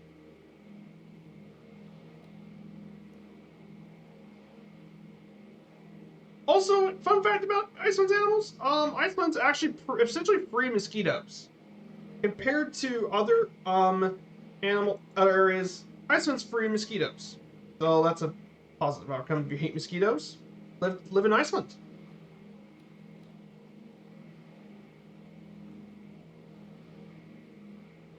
Yeah, should be pretty good for that.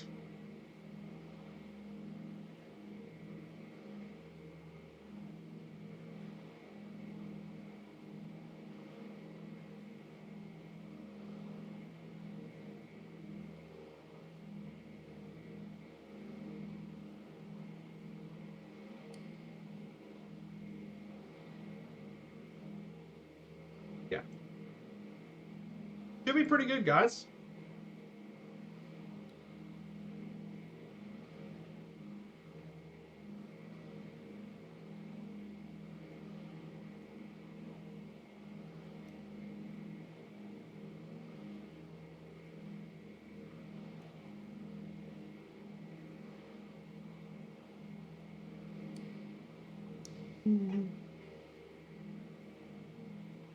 Yeah, we still got plenty more notes left to go.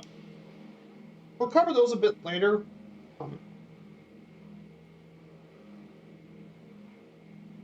Hmm.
Okay, we're just about halfway done with the tanks. We're just under half the tanks for the.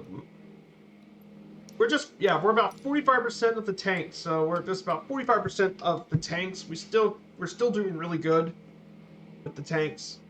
Everything's going to go pretty smoothly.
Hey, good to see you, Warhawk Ronan. First time in chat for you. Good to see you, Warhawk. I hope you're doing well. We're currently doing our around the world trip in our DC-3. We're recreating what Team Breitling did back in 2017.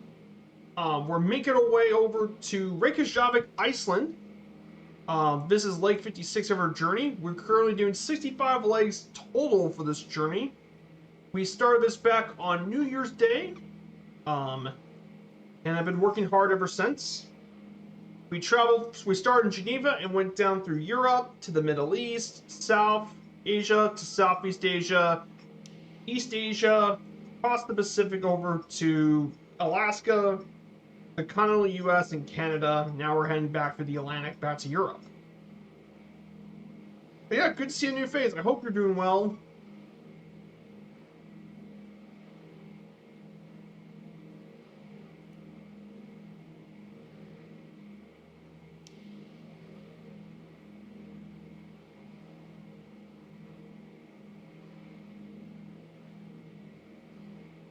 So we're just about 2 hours left to go, actually.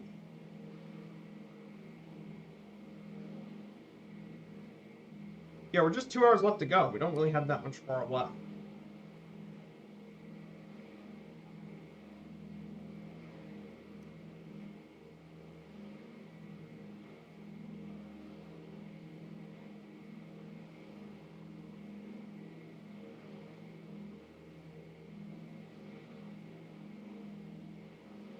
So I hope you're doing well, Warhawk Roman. I hope you have a good. I hope your weekend's going well. So Mer's scheduled for next week. Tutor Work is gonna have a stream schedule for next week. Shout out to his channel.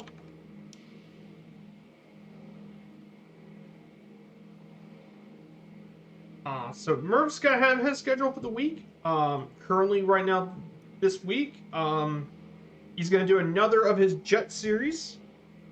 On Monday, he's gonna do the MB339, the Aramachi. He's gonna probably do the Tricolore, the Frise Tricolore, the Italian air display team.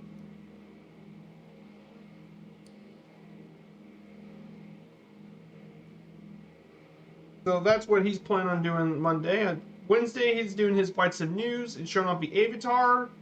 And Friday, he's going to be doing some flying in the F4 Wildcat across the UK. So definitely should be interesting. We in our journey, we'll be reaching the UK next week. Next Sunday, we'll reach the UK.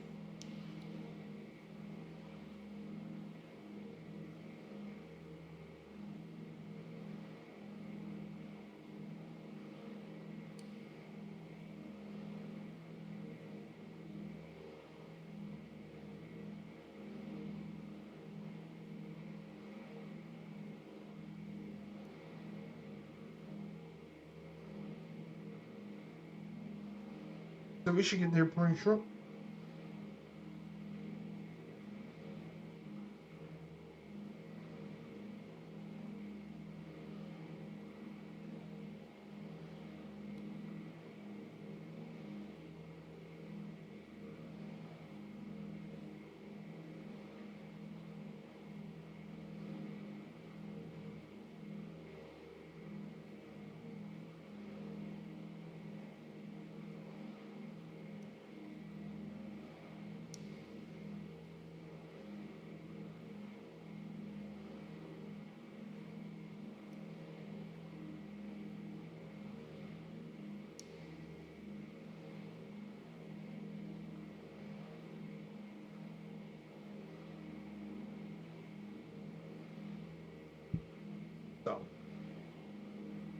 Yeah, good to see you.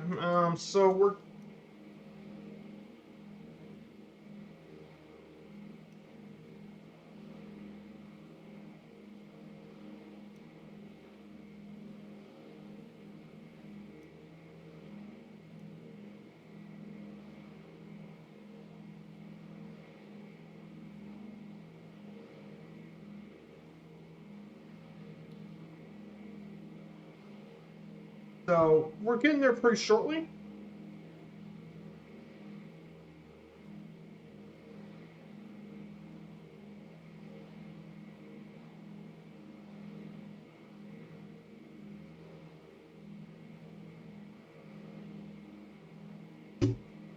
Mm.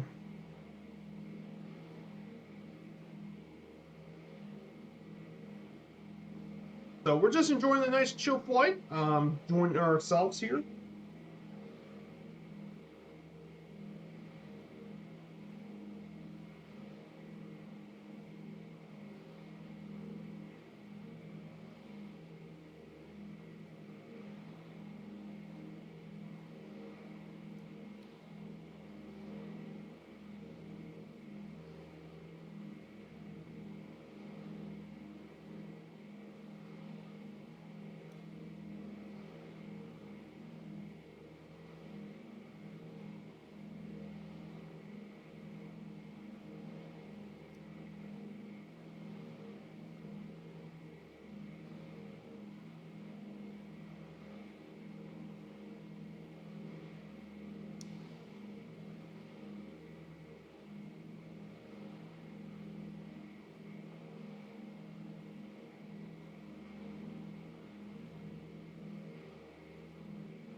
We're just doing pretty well. We're just climbing up. We're at 11,000 feet right now, cruising 178 knots. So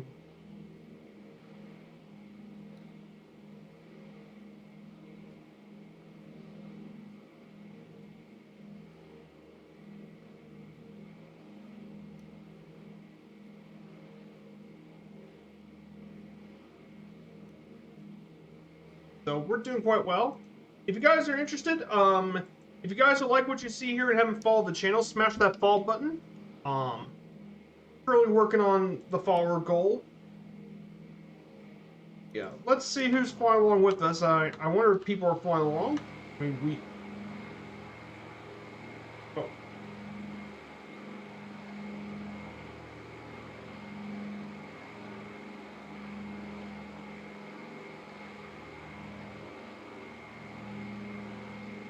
there.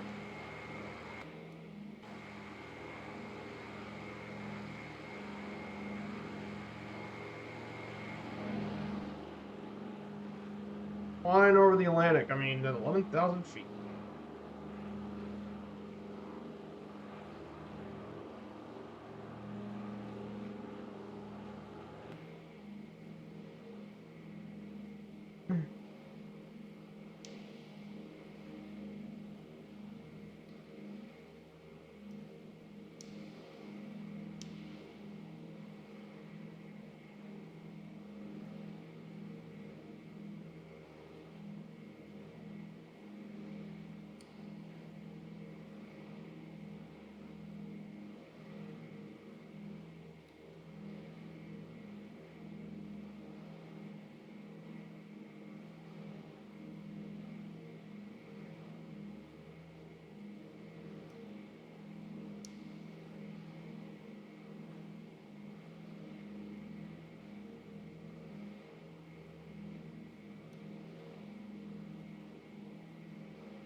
we're getting ready to get going. So we're gonna get going straight. Once we get a bit more past this next waypoint, I'll talk more about Iceland. We'll cover some more stuff about it. So we'll get around here soon. So if you guys have any really cool flight plans for me to come up, just let me know in the Discord. I'll post in just a sec.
So yeah. So now that we're past our next waypoint, let's go ahead and talk some more about Iceland. So first, Iceland's government is a left-right multi-party system. Is currently what it is, as well. And Iceland was known for being the first country in the world to have a political party formed and led entirely by women, known as the Women's List in 1983. And Iceland was ranked second among the strengths of its democratic institutions and 13th in the world in government transparency, with a high level of civic participation. The government of Iceland is a representative democracy and a parliamentary republic. The modern parliament was founded in 1845 as an advisory body to the Danish monarch, and it was seen as a re-establishment of the assembly in 930, which is currently one of the oldest parliamentary democracies in the world. It has 63 members with an elected period of 4 years, and the current head of government is the Prime Minister, forming the executive government with the cabinet. The president is a largely ceremonial role and diplomat, but may veto laws by the parliament. The current president of Iceland is Guðni Þorláksson Jóhannsson.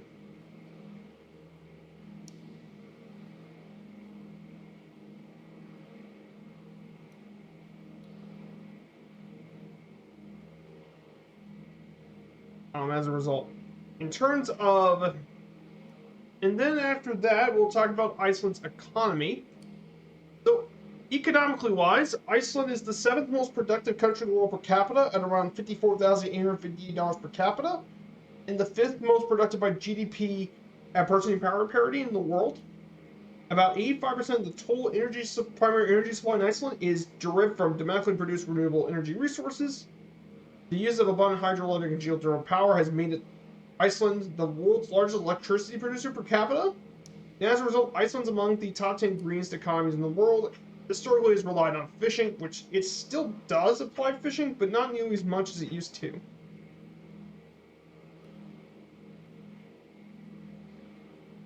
It used to be whaling was also important too, but it's not nearly as important.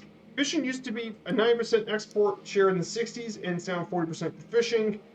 Until the 20th century, Iceland was fairly poor, and it's now among the most developed nations in the world, with strong economic growth and high human index.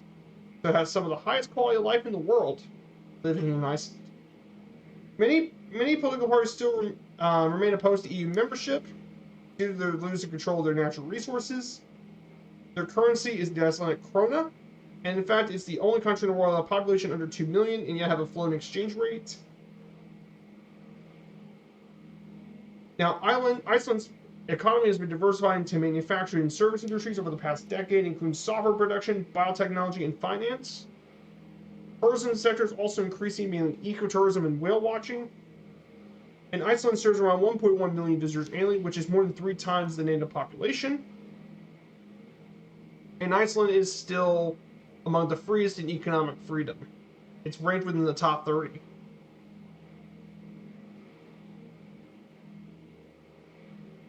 So Iceland's doing pretty nicely economically.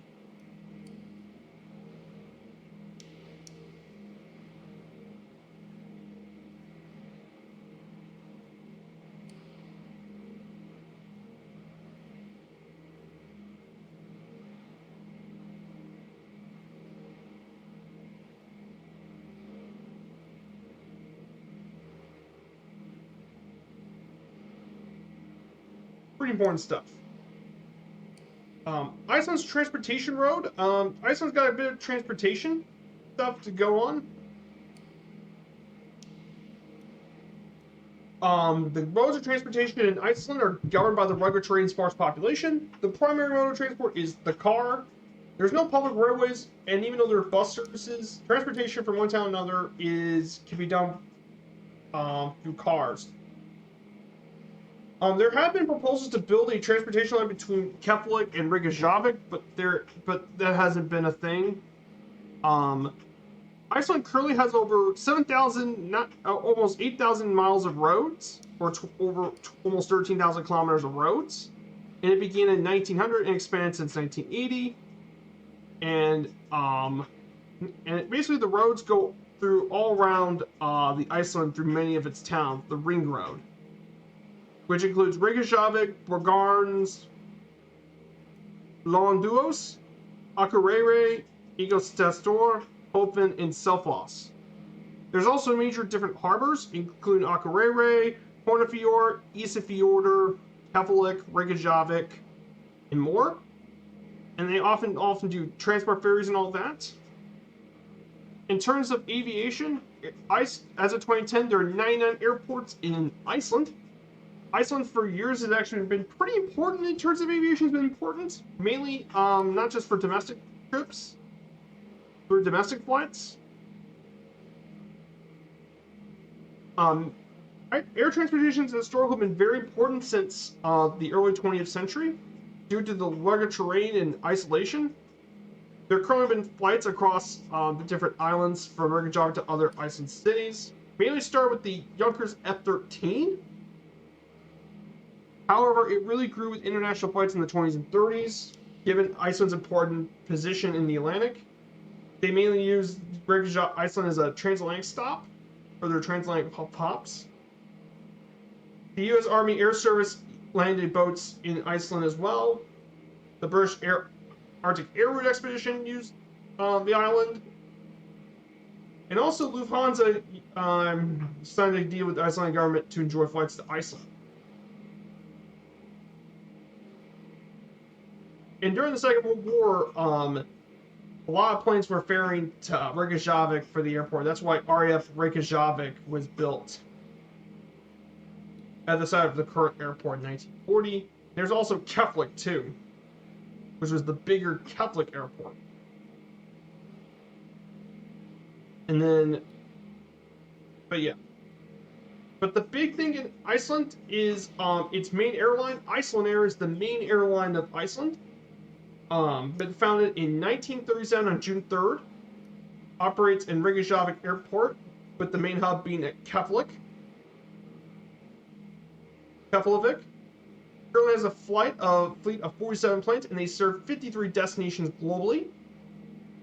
They mainly serve across Europe and North America, including several seasonal destinations, including Salzburg, Brussels, Halifax, Edmonton, Montreal, Toronto, Prague, Paris, Berlin, Tel Aviv, Dublin, Oslo, Barcelona, London, and many other American destinations as well. They offer flights to Iceland. And of course, their fleet consists of a wide variety of planes. For their domestic services, they mainly operate the Dash 8s from their fleet. And currently, their main airline fleet consists of the 737 MAXs, the 8s and 9s, um, the 757s, but they're going to be retired in 2026 and will be replaced by the Airbus A321 XLR. And I also have a 767-300 as well. But they historically operated fleets of DC-3s, Douglas DC-3s, 737s, Douglas DC-8s, Fokker F-27 Friendships, and all that. So they got quite a few stuff to operate here out of the airport. And public transport is kind of underdeveloped compared to other areas in the country. I mean, and most of it because, well, a lot of people own automobiles. You might not think of it, but the country has one of the highest automobile ownership rates in the world, around 580 cars per 1,000 people, which is similar to that of the United States, though there isn't a lot of traffic congestion compared to others. So definitely a very important distinction there. And in terms of energy, renewable resources, mainly geothermal and hydropower, provide effectively all the electricity on the island. In fact, around 85% of the total primary energy consumption within the renewable energy sources. And like I said, there's a lot of it. The most of the remainder consists of imported oil for transportation and fishing. 2000 reports suggest that Iceland could potentially convert to hydrogen power from oil by 2040. And some of the largest geothermal plants include Hellishoy and Reykjavik are the largest geothermal plants, while the largest hydropower plant is Kar. Despite this, Icelanders emit 16.9 tons of CO2 per capita, which is the highest among EU members, mainly for transport and aluminum, but it's among the greenest countries in the world still. So yeah. Hey Balmer, good to see you, Balmer. I hope you're doing well. Hello, hello. We're just talking a little bit about Iceland today.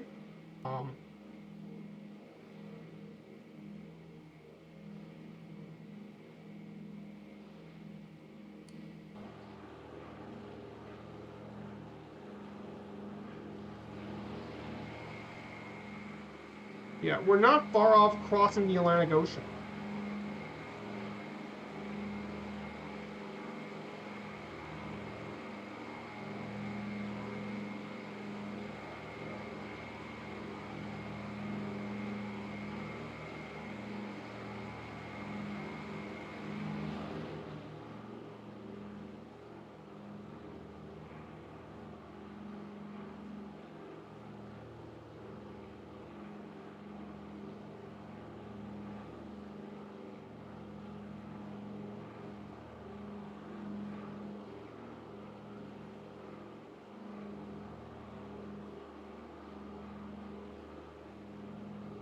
I'm doing quite well, my dude. We're just making our way to Reykjavik, actually.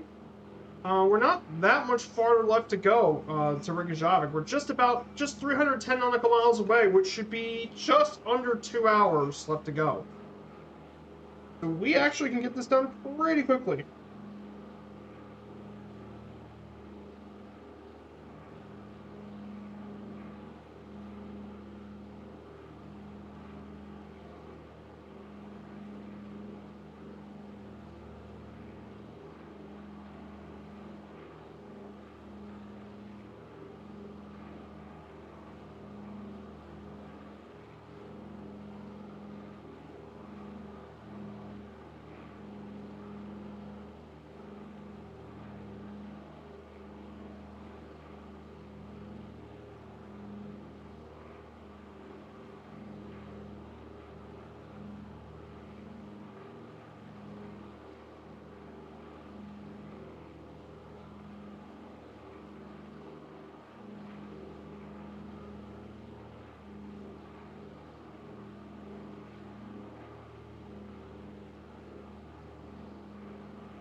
So yeah, I have my PC specifications. I'm not on the PC. I'm on a laptop. Um, I'm currently running a Lenovo Legion laptop. With the GTX 1660 Ti. It's not the greatest performance, but I mean I'm still getting really good frame rates and all that on this laptop. It's a very capable little thing.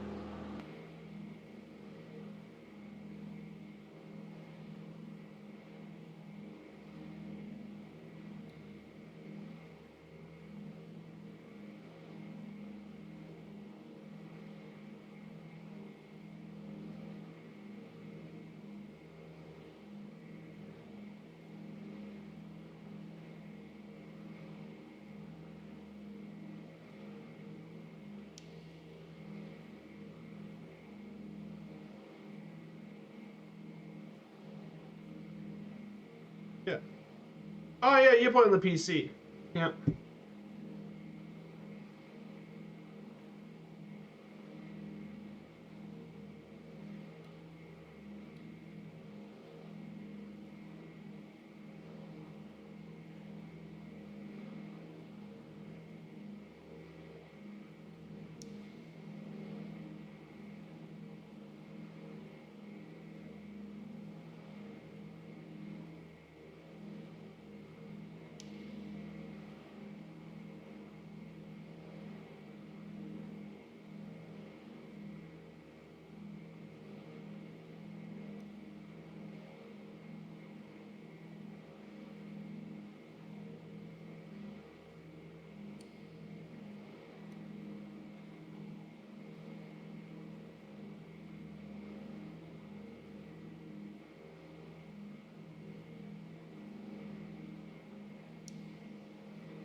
So.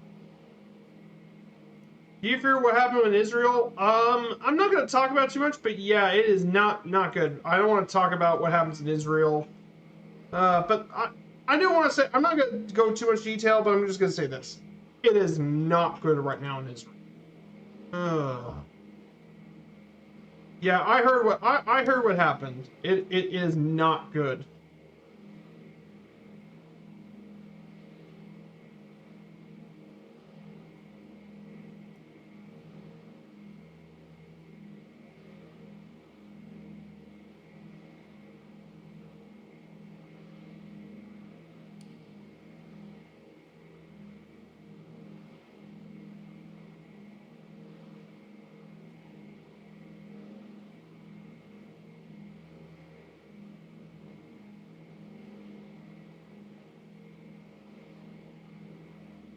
Yeah, it is absolutely crazy.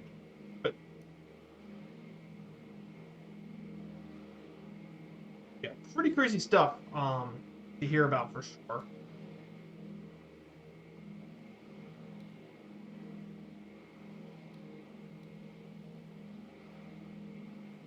That's okay. Tanks currently 31% on the tanks, so 31. That should be good. Don't need to change the tanks now. I can just change the tanks a little bit later. Don't need to change.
Yeah.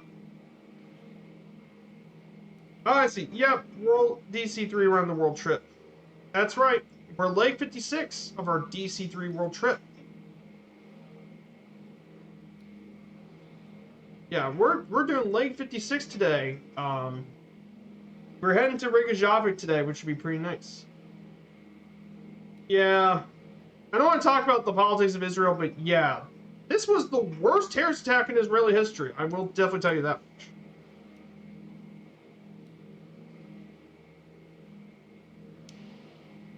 I don't want to talk too much, but apparently almost over 250 Israelis were killed and 1,590 people were injured, which is just crazy to think about. Usually Israel has kept that to pretty much a minimum. But yeah, it was the worst terrorist attack in the country's history.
It would not be allowed. I completely agree. Terrorism is not allowed.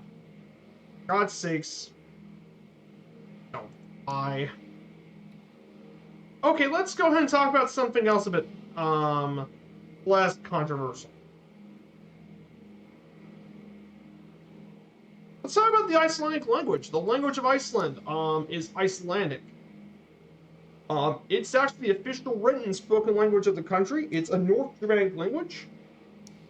Believe it or not, it is actually a West Scandinavian language, more related to Faroese, and the extinct Norse language of Norn. It's not mutually intelligible with the other Scandinavian language, and it's actually more distinct from most of the Germanic languages. And believe it or not, Icelandic language is more conservative than the other languages. It's not changed very much, which means it's not changed much from its history. And while most have greatly reduced levels of inflection, Icelandic retains a 4-case synthetic grammar comparable to German, though it changes even less. And the vocabulary is also deeply conservative, with the language regulator in the country maintaining active policy of coining terms based on older words rather than taking loan words from other languages.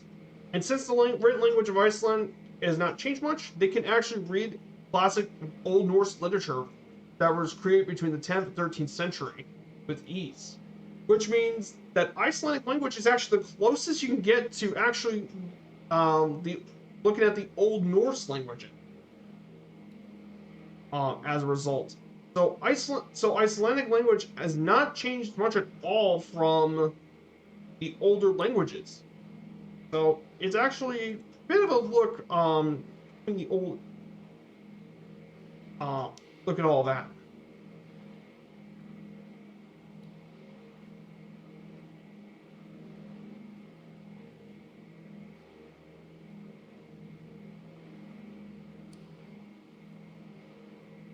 So definitely very interesting as well. So that's why you got to see some of the languages.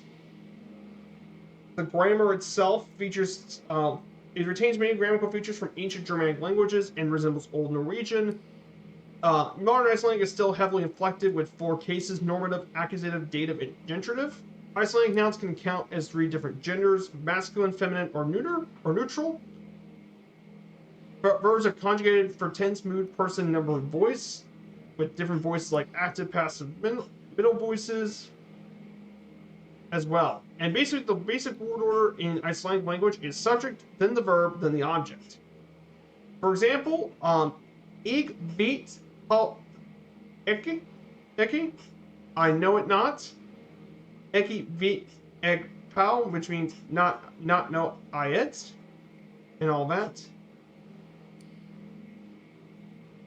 And the vocabulary is largely then Icelandic vocabulary is mainly still based off Old Norse language. Still is based off of it.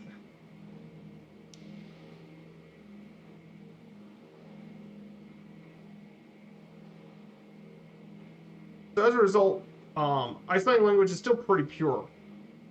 So let's look at some examples of word the orthography of this is basically how Icelandic words are spelled. The Icelandic alphabet is a Latin script alphabet, but also some letters duplicated with acute accents. It also includes the letter F,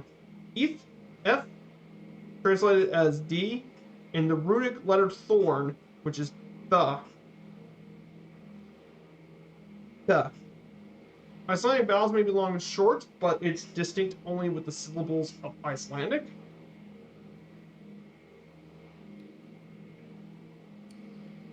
So some words and phrases to learn in Iceland if you're a visitor.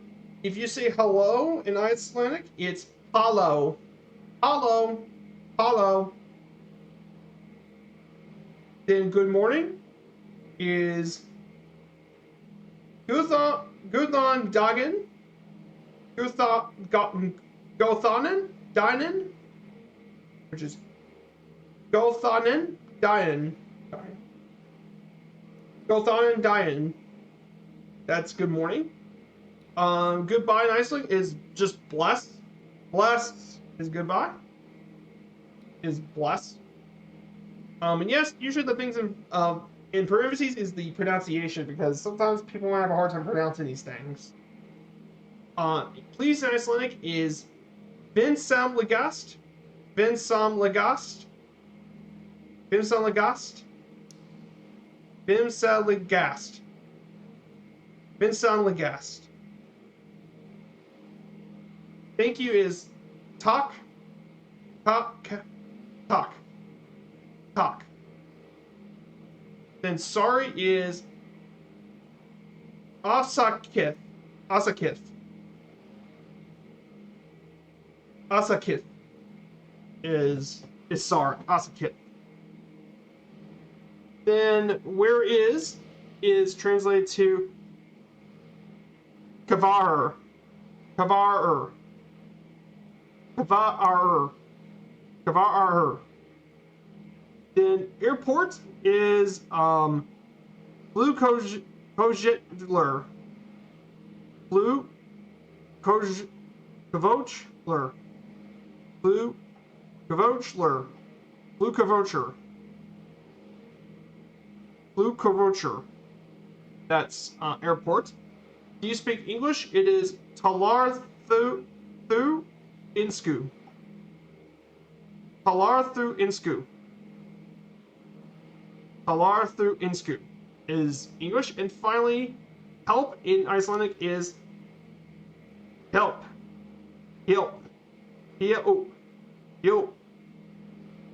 Help is help.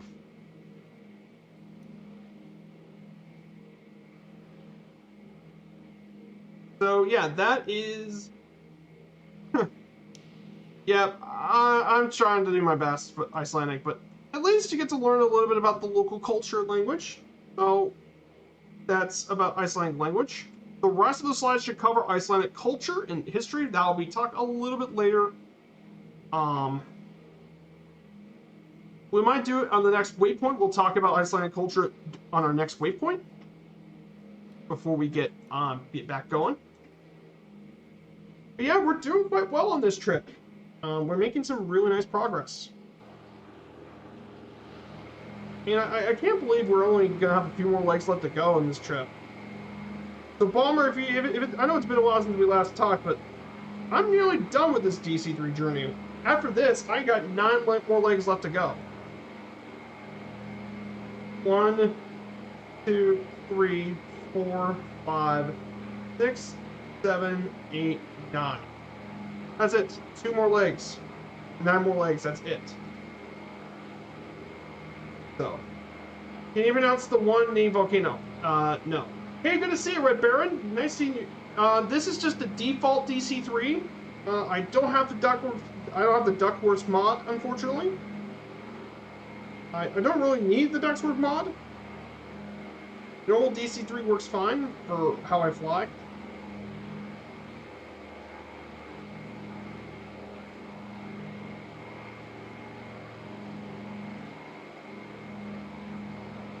Oh, no worries, Devil Dude. You're going to see Formula 1. All right. Take care there, Devil Dude. Enjoy Formula 1, my dude.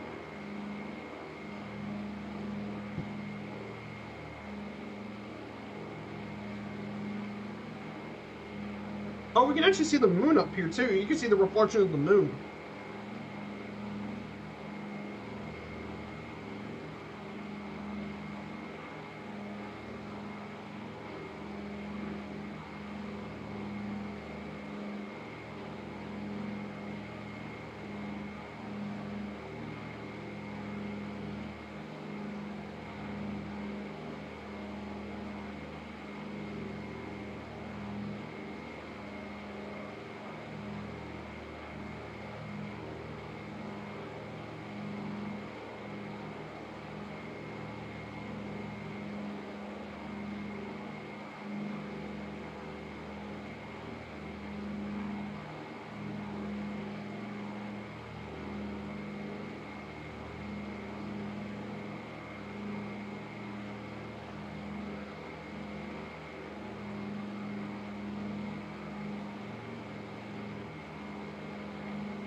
Yeah.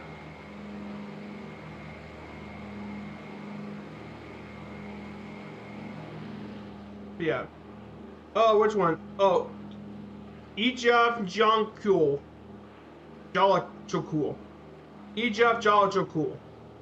That's what it is. Yeah, that was the big volcano that disrupted a lot of the European air traffic back a couple of years ago. Back over a decade ago. Yeah, it blew, in 2010, blew up European air travel. Yeah, some people have forgotten about that, but true.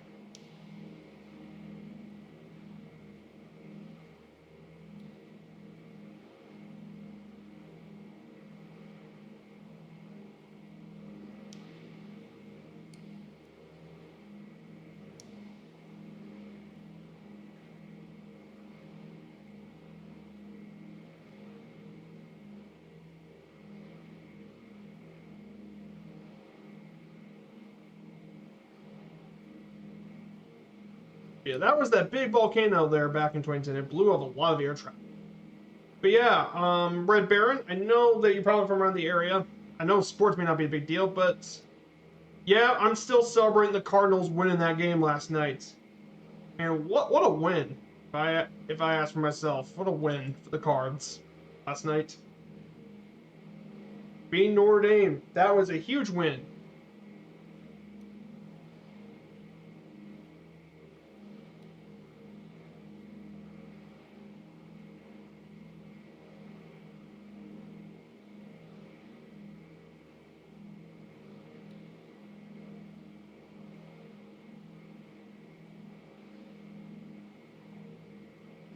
First time the Cards beat Notre Dame here in Louisville.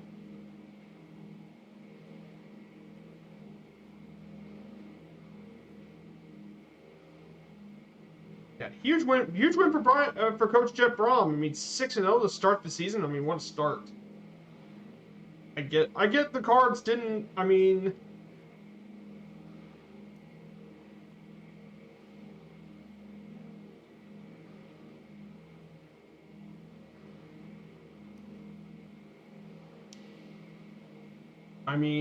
didn't start the year too good. They're Louisville sometimes had some struggles against IU and Georgia Tech, but man, this was probably the most complete game of the season for the team. The best game all year.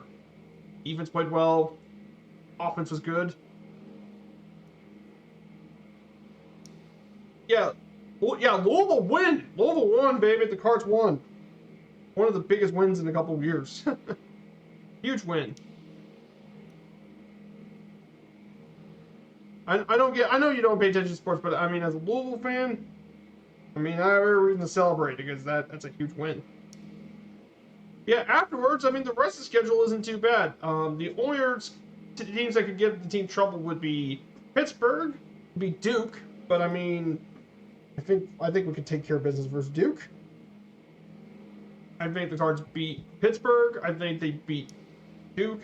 Virginia Tech's going to be pretty easy. Virginia's going to be a pretty easy matchup. Don't underestimate them.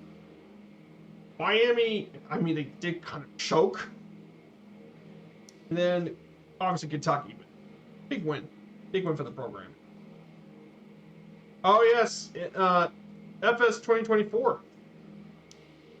Hey, and speak of the devil, we have Plan Neutral, guys. Check out Plan Neutral today.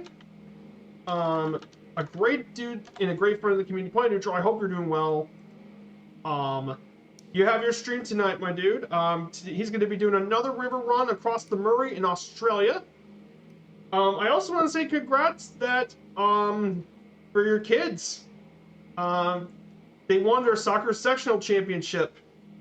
They won their sectionals for your soccer team. They're playing neutral. Now they're going to be in regionals. Nice. That's amazing news, my dude. Yes. Yes, rooting against Notre Dame. Yeah. I mean, yeah, huge win for the huge win.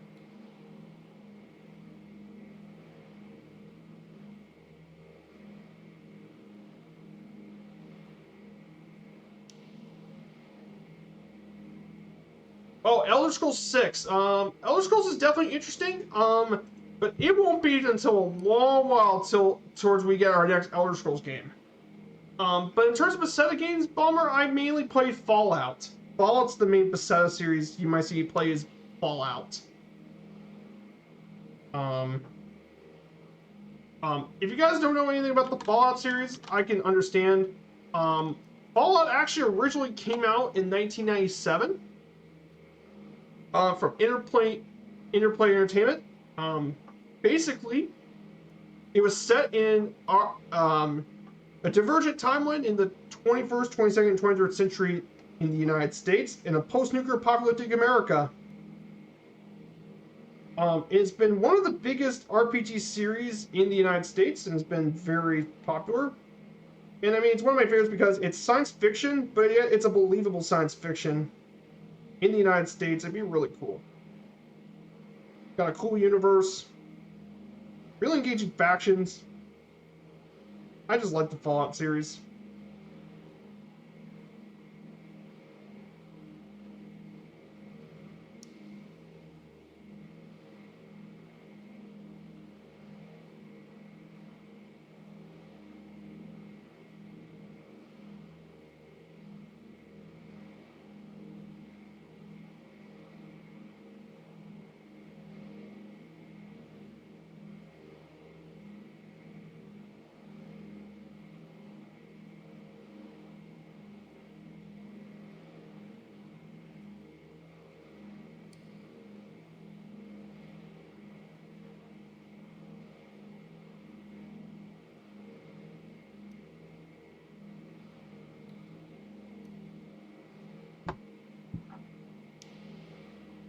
Yeah, the Elder Scrolls series is nice, though. I played a lot of hours in Skyrim, though.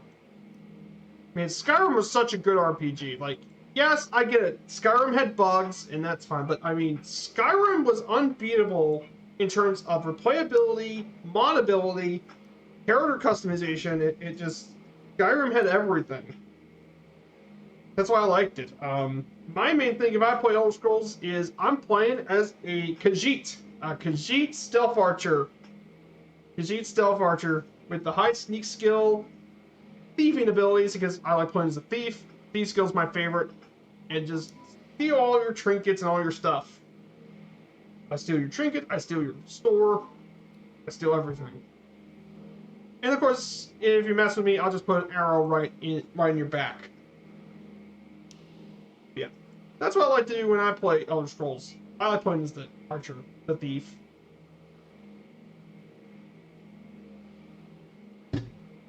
But there's so many really cool stuff you can do in Skyrim. There's also I hope Elder Scrolls 6 would be awesome because Elder Scrolls is definitely one of my favorite fantasy series.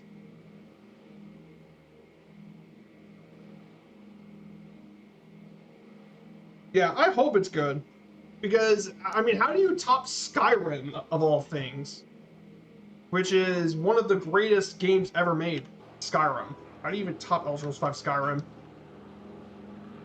That'd be the realistic question. How do you top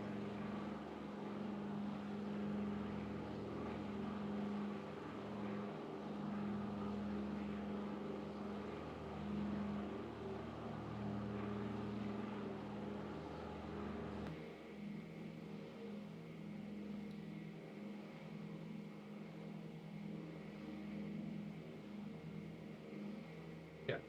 Yeah, but I do like playing the Fallout games though. But the main Fallout games I played is my first Fallout was definitely Fallout 3. Man, that was back in 2008. That was a classic. Set in post-nuclear DC. Oh, that was a classic. And then I played Fallout 4. That was also really great. That was in Boston, set 10 years after the original game. But Fallout 4 was really cool. You could play as a stealth sniper. You could play as a merchant with settlements. You could play as a gunslinger. You could play nearly anything you want in Fallout. Of course, the other Fallout game I really enjoyed a lot was Fallout New Vegas. Fallout New Vegas from Obsidian made that one, but Fallout New Vegas was really cool. Set in Las Vegas. Of course, I also played a bit of Fallout 76, and I know the game had negative reception initially, but I know, give credit to Bethesda, they've actually really improved Fallout 76, and it's now been a really popular game now.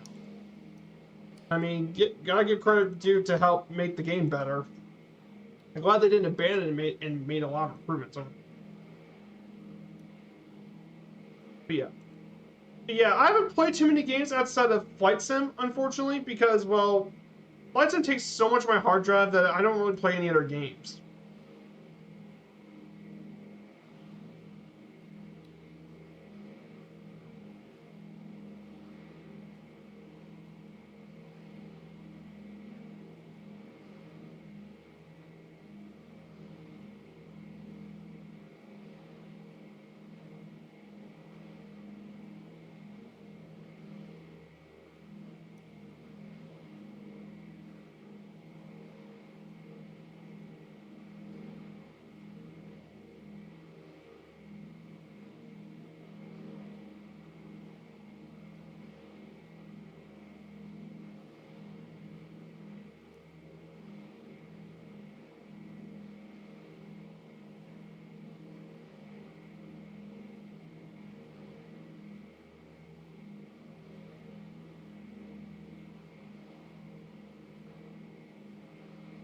Oh yeah, I don't play Outcast and all that. I do play some initial board games with my brother. Other games if I don't play Flight Sim. I actually got a few board games at home. The main one I got at home is a game called Pan Am. It's actually the board game Pan Am the Game. It was built by um, it was made by Funko Games. Made this along with Prospero Hall, and it's basically based off Pan Am, the airline. And according to the description in the game Pan Am, you compete with Pan American Airways to build an air travel empire, secure landing rights, buy planes, reach longer rates to all the corners of the world, use connections to advance interest, and you basically with bidding and all that. Earn profit and use it to invest growth and purchase stock for a big road. It's a very simple game, but it's a very, very enjoyable game. I really do enjoy Pan Am. It's a great little board game. It's actually a very nice game. Very, very, very nice.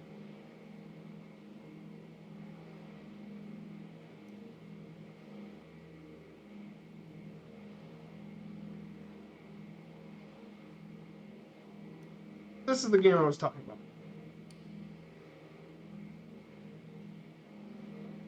Pan Am.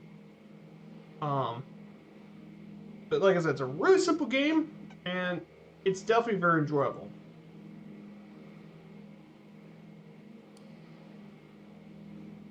It's also got a few images too, like you can show you different routes, different connections, and all that. Simulating the golden age of airline travel.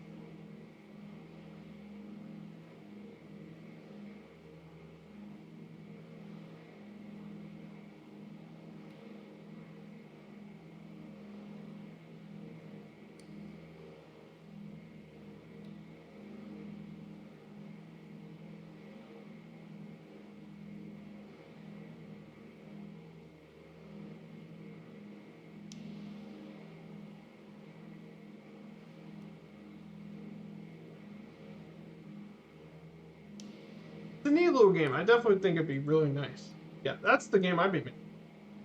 Oh yeah, one of the best airline experiences you can have. Yep, definitely. Microsoft Flight Sim is really cool. Yeah, Pan Am back in the old days of air travel, man. Pan Am used to be the thing back in the old days.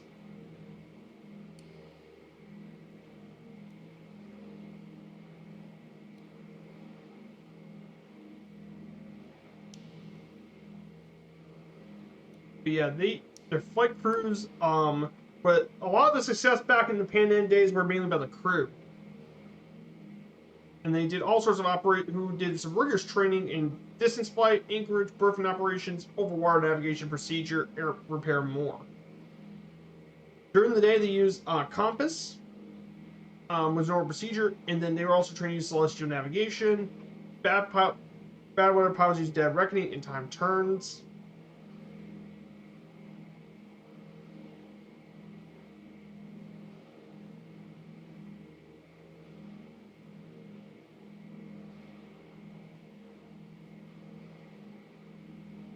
And Pan Am was also involved in several record-setting flights, including obviously the Pacific Clipper. They also did 2 around the world records in the 747. The Liberty Bell Express with the 747 SP broke the around the world trip.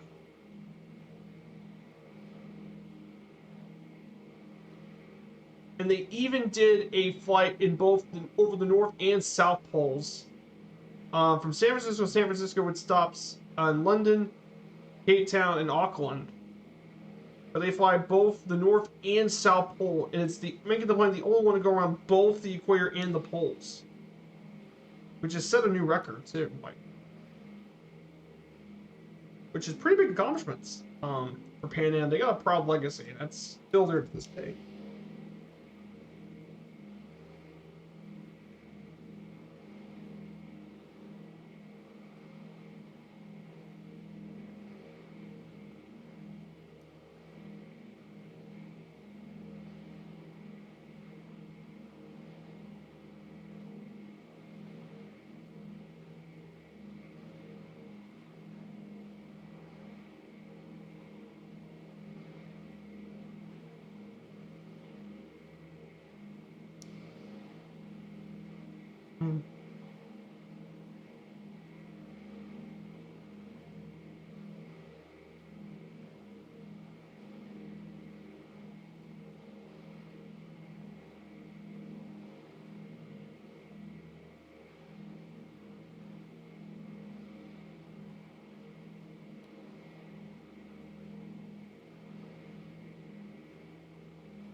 Yeah, definitely very, very important. So yeah, So yeah, I hope everyone's doing well. So yeah, I'm planning on. I'll get the schedule again this week. I'm gonna plan on doing my schedule. So on Wednesday we'll be departing from Los Angeles International Airport, KLAX, and we'll do 2 flights. First is from beautiful Los Angeles, California, into Lake Tahoe. So we'll be making that to beautiful Lake Tahoe Internet Airport, our hub in Western U.S.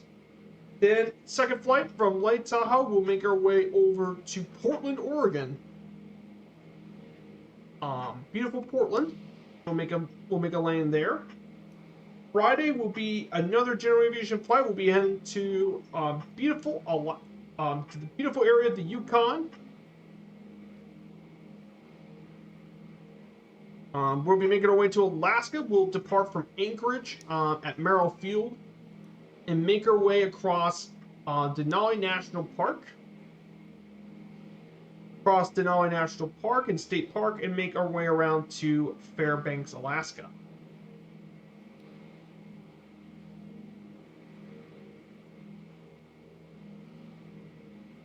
So yeah, it should be a fun little journey. Hey, good to see you inside the box. Hello, hello. Welcome on in, my dude. First time in chat. Welcome on in. So we're going to be heading our way over to Reykjavik soon. We're just over an hour away from Reykjavik, Iceland. I am not on VATSIM. No, sir, I'm not on VATSIM. But good question. I'm just doing this flight normally.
Oh, Reykjavik.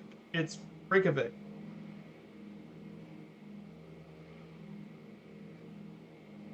Reykjavik. Yeah, it's Reykjavik. We're gonna actually hit. Yeah, it's Reykjavik.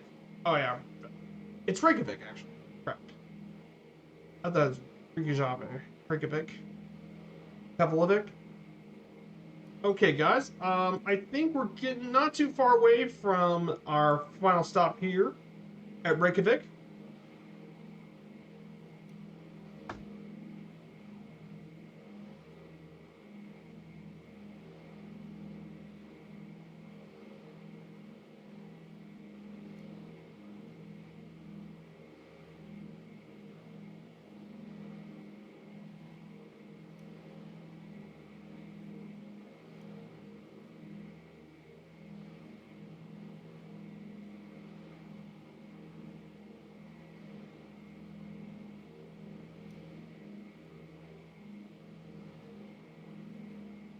So we're gonna get there pretty shortly.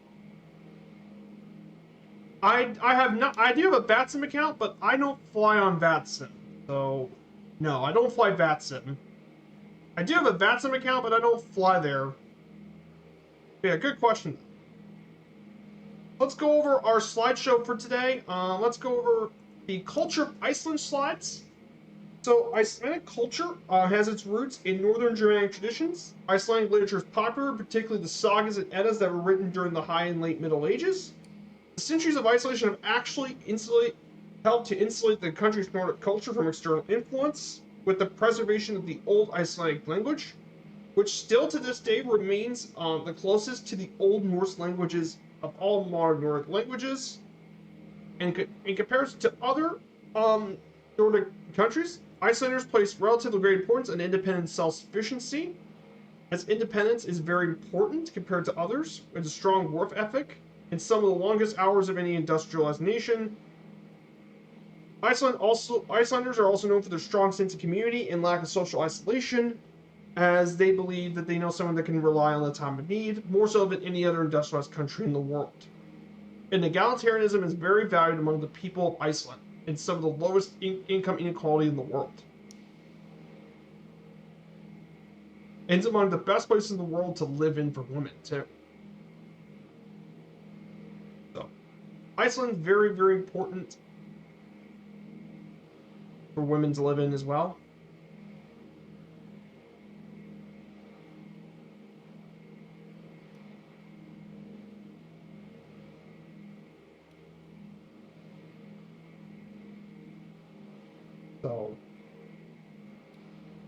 So in terms of literature, Iceland's best-known works include the Icelandic sagas, which is prose set in Iceland's Age of Settlement. And some of these the most famous of the work was the epic blood feud, the Njala saga, which describes the events between 960 and 1020, and Grönlandinga saga, which is about the Norse colonization of North America, and the Eric saga,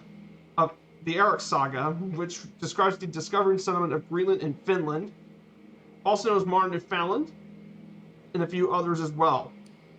The translation of the Bible was published in the 16th century, and important compositions from the 15th and 19th century include sacred verse, most famously the Passion hymns, and more were there as well. In recent times, Iceland has produced many great writers, and the best known is arguably Halldór Laxness, who received the Nobel Prize in Literature in 1955, and thus the only Icelander to win a Nobel Prize so far. Icelanders are very avid consumers of literature, with the highest number of bookstores per capita in the world, and for its size, Iceland imports and translates more international literature than any other nation. And it also has the highest per capita publication of books and magazines. Around 10% of the population will publish a book in their lifetimes. Pretty crazy to think about it. Yes, Icelanders are very big book readers. A lot of people don't know about that, but that's true.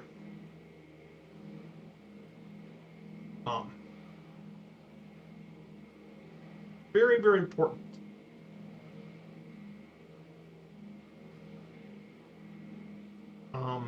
Then there's Icelandic art. So the distinctive rendition of the Icelandic landscape by its painters can be linked to the nationalism and movement for home rule and independence, which was active during the 19th century. Contemporary Icelandic paintings trace back to the work of Thoran Thorlaksson, who has following formal training in the arts in Copenhagen in the 1890s, and he returned back to Iceland to paint and exhibit works from the 1900s to his death in 1924. Exclusively portraying the Icelandic landscape, other Icelandic men and women artists studied in Denmark, including Asgrimur Jonsson, who worked with Thorin to create a portrayal of Iceland's landscape.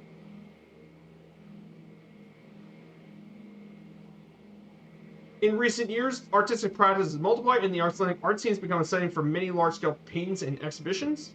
The Arts and Gallery space, Kling og Bang, has been a significant part of self-organized spaces and projects. There's even a living art museum, Reykjavik Municipal Art Museum, and Reykjavik Art Museum as four of the institutions around here in Iceland.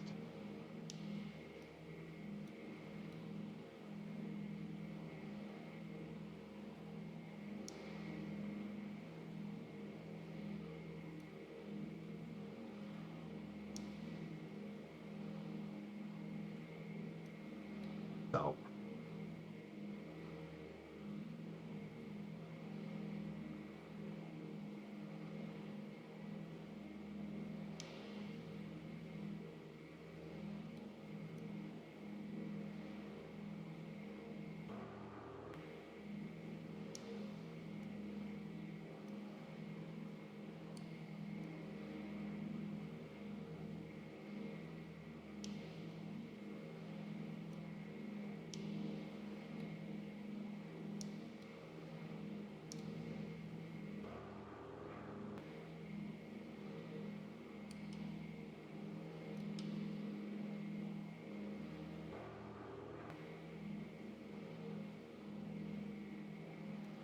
So, in terms of music scene, most of Iceland's music is related to Norse music, including folk and pop traditions.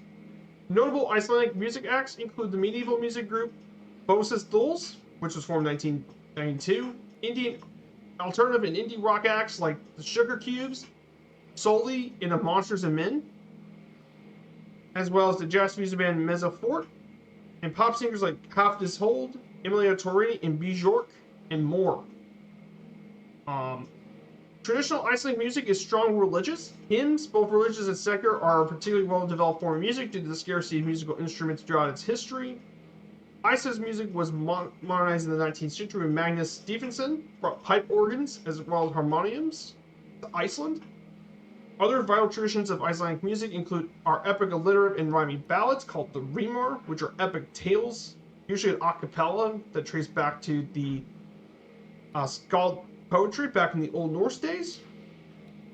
Among Iceland's best-known music composers include Daniel Bjarnason and Anna S. Thorvaldsdottir.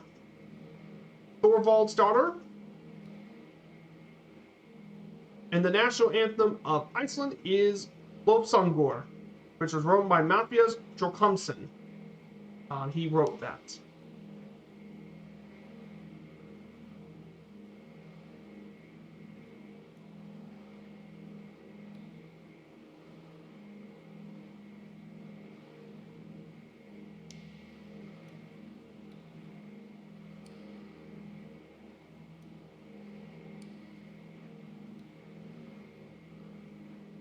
In terms of Iceland, we talk about its cuisine. So Iceland's cuisine is definitely pretty interesting, to say the least. Much of Iceland's cuisine is based off of fish, lamb, and dairy products with little to no use of herbs and spices because, well, Iceland's pretty remote, so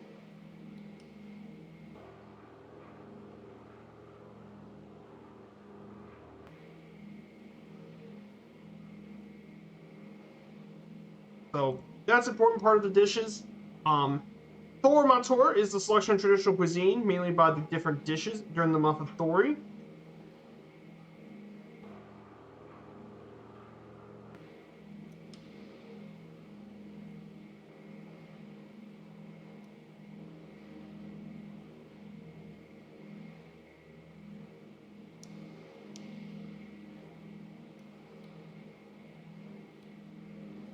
As well. Traditional dishes in Iceland include the yogurt-like cheese skyr, and one of the most infamous dishes in Iceland, hakarl. If you guys never heard about hakarl, it's fermented shark, is what it's called. And it's basically a national dish of Iceland. They actually consisting of a Greenland shark or sleeper shark that's been cured in a particular fermentation process and then hung to dry for 4 to 5 months. And the dish is notorious for its aroma-rich smell and fishy taste. And I know a lot of you thinking, why would they need to use fermented? Why they must ferment the shark? Well, the meat of Greenland shark is actually poisonous to eat.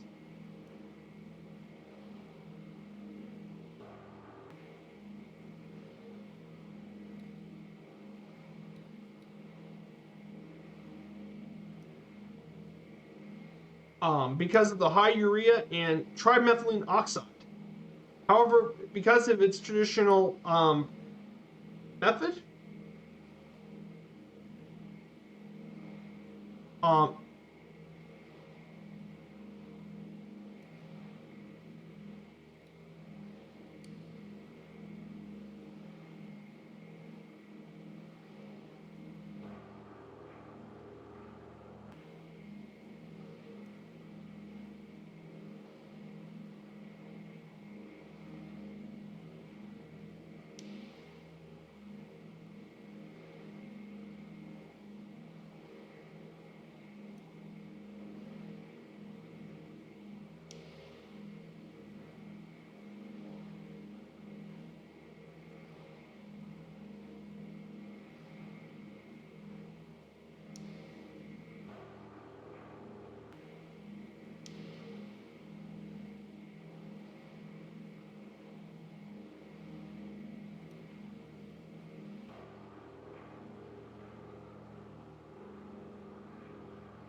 So yeah, Hakarl's a notoriously infamous dish. And some people have actually eaten this dish too. Most notoriously, food critics Anthony Bourdain once described Hakarl as the single worst, most disgusting thing he's ever tasted. And trust me, he's eaten a lot of stuff. And Andrew Zimmern actually ate it too during his season 2 episode Bizarre Foods. Andrew Zimmern reminded us of the most horrific things in his life. But the dish actually, he said, tasted pretty good. It's sweet, not oily, and faintly fishy. Though it's a very serious food.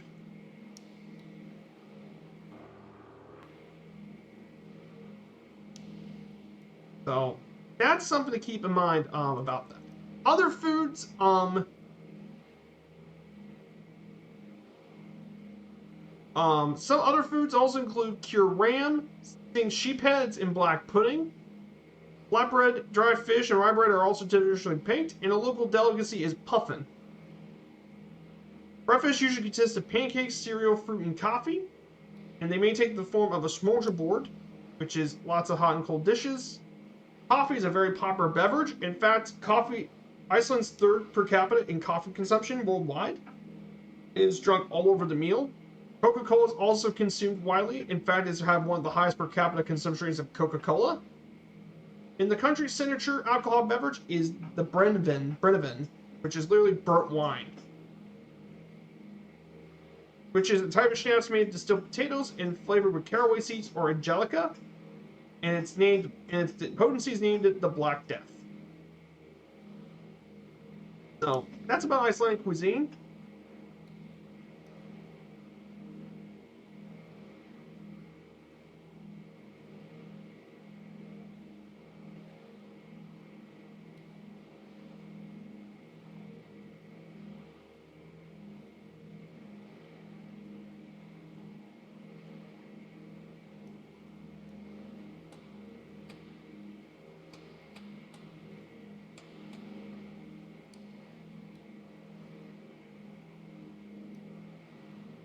So in terms of sports, sports are an important part of Icelandic culture, and the population is generally quite active. The main traditional sport is actually glima, which is a form of wrestling that has been around since medieval times. And basically, it's a common form of glima is when players grip their opponent by the waist and attempt to throw them to the ground using technique. Other popular sports include football, track and field, handball, and basketball. The national sport is often referred to actually handball. Iceland's national handball team competed in the 2016 UEFA Football Championship for the first time. Actually, its national football team qualified for the 2016 UEFA Football Championship for the first time ever, and they actually made it quite far. They recorded a draw against later winners Portugal in group stage. Then in the round 16, they actually defeated England 2-1 with goals from Ragnar Sigurðsson and Kolbeinn Sigþórsson. Then they lost to France in the quarterfinals to France. But they still made it pretty far for a small country. And following up on this, they even made their debut at the 2018 FIFA World Cup. In fact, for both the European and World Championships, Iceland is currently the smallest nations in terms of population to qualify for the World Cup, which is a pretty big accomplishment for such a small nation. It's also the smallest country ever qualified for the Euro basketball tournament in both 2015 and 2017. Iceland also has excellent conditions for skiing, fishing, snowboarding, ice climbing, and rock climbing. Though by the general public, mountain climbing and hiking is preferred by the general public. Iceland is also a world-class destination for alpine ski touring and telemark skiing, with northern Iceland being the main center of activity. And there are many golf courses around the island, despite the fact you wouldn't think there'd be golf courses, but yeah. And you wouldn't believe this too? Iceland has a greater percentage of population playing golf in Scotland. As crazy as that sounds. And of course, Iceland is also one of the leading countries in ocean rowing as well. Icelandic explorer and endurance athlete Fian Paul holds the highest numbers of performance-based Guinness World Records within a single athletic discipline, and he's the first living person to achieve the Ocean Explorer's Grand Slam. and has even claimed an official world record for the fastest rowing of 4 oceans by a human-powered boat. And he achieved a total of 41 world records by 2020, which is insane. 41 world records from an Icelandic athlete. Pretty impressive. Oh yeah, and I almost forgot too. Iceland is also one of the second most world's strongest man competitions, including 4 from Magnus Ver Magnusson, who won it 4 times, and John Paul Sigmarsson, and he won it. And then most recently, Hafthor Julius Bjornsson, one of the strongest athletes of all time, in 2018. But yeah, Iceland, despite its small population, is a sporting power. They are, I mean, tons of strong men.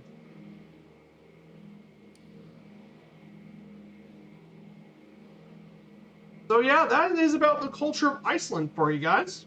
I hope you guys enjoyed some bit of learning. And finally, let's talk about some fun facts about Iceland. Let's talk about some more fun facts. First off, Iceland was actually among the last place to be settled by actually people. Iceland was actually settled by Vikings in the year 800, and it was the last place to be settled by humans. That's right, it was one of the last places. And that's because, if you remember, Greenland was settled by the ancient, the Inuit tribes back in the BC era, and the Polynesian islands were settled by the islands across the Pacific were settled by the Polynesians 1,000 years ago. Iceland was only a recent development, just about 1,200 years ago. Iceland also has very long work weeks. Icelanders work around 45 hours each week, which is a long time.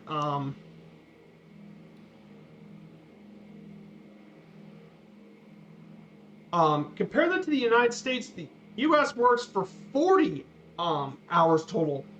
So they work 5 more hours each week than Americans do, which is a very interesting thing to think about. A lot of people don't know this, but that's actually a very interesting fact. Iceland has no army, which I talked earlier. They have no army, no air force, or even a navy, just a coast guard. And then Iceland's home to the largest glacier in Europe. It's Vatnajökull, which is around 3,000 square miles.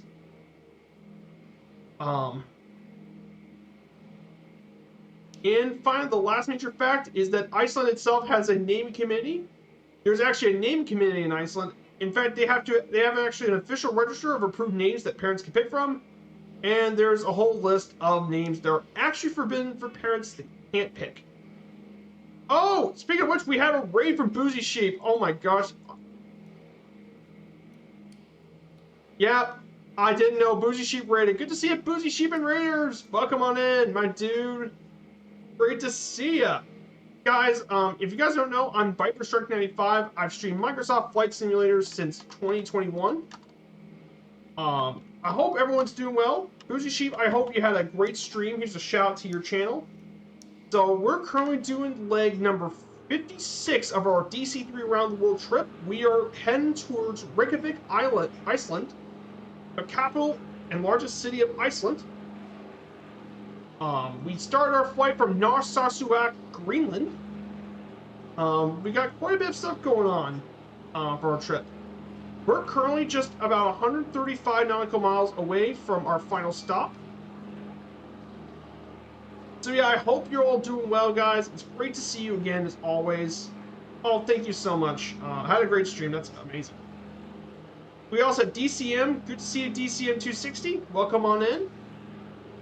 So yeah, we were talking about Iceland a bit earlier on the stream, Bougie Sheep. We were talking about you're flying from Adelaide to Sydney. Oh, cool.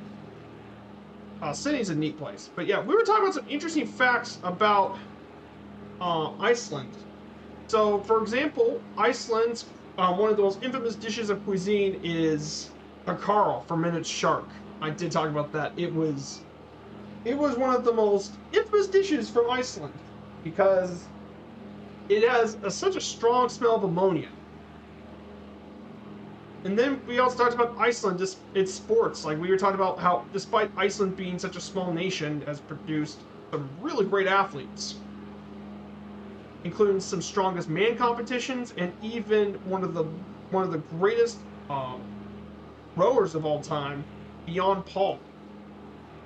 And that guy set 41 Guinness World Records by 2020.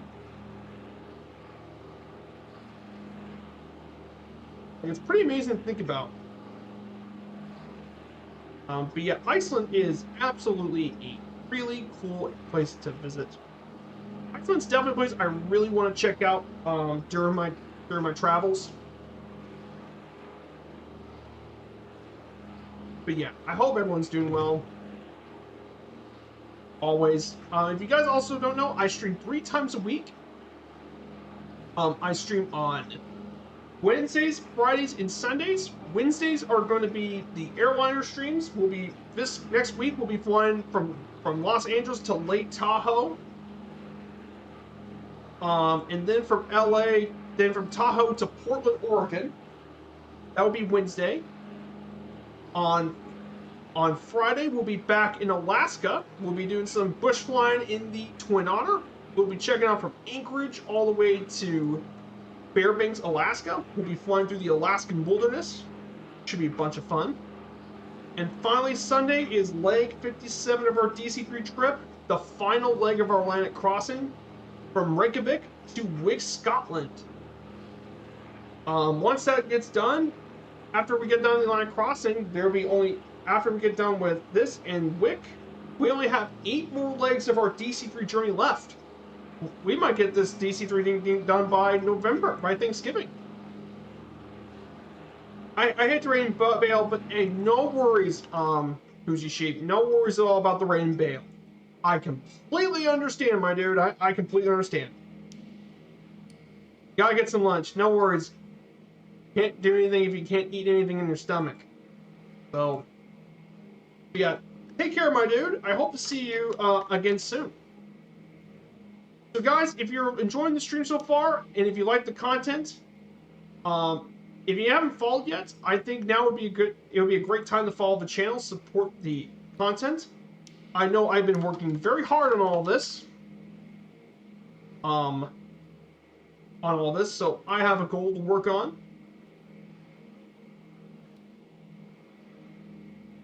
So, pretty big goals as well.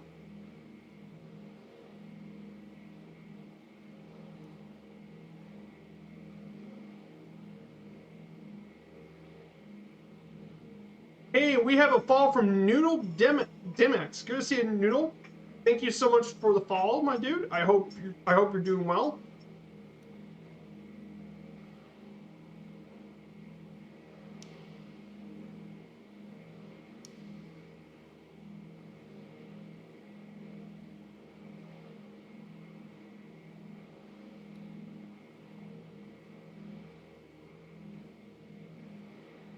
So I'm going over 1,000. 1,000 would be a huge accomplishment.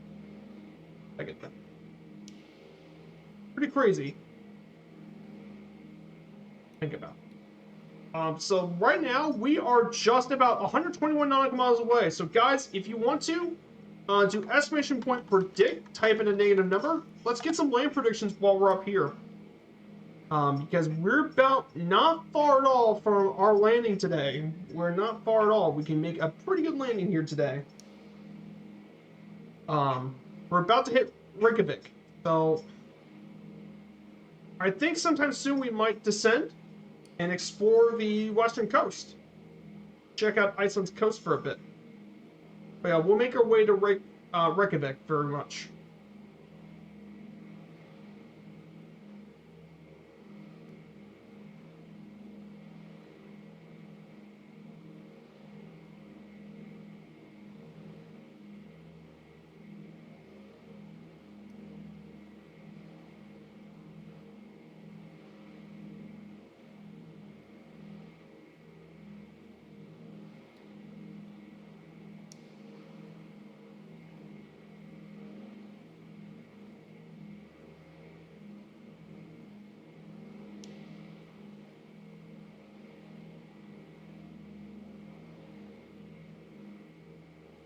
But yeah, Iceland's a beautiful place. If you guys never checked out Iceland in the sim, it is absolutely beautiful.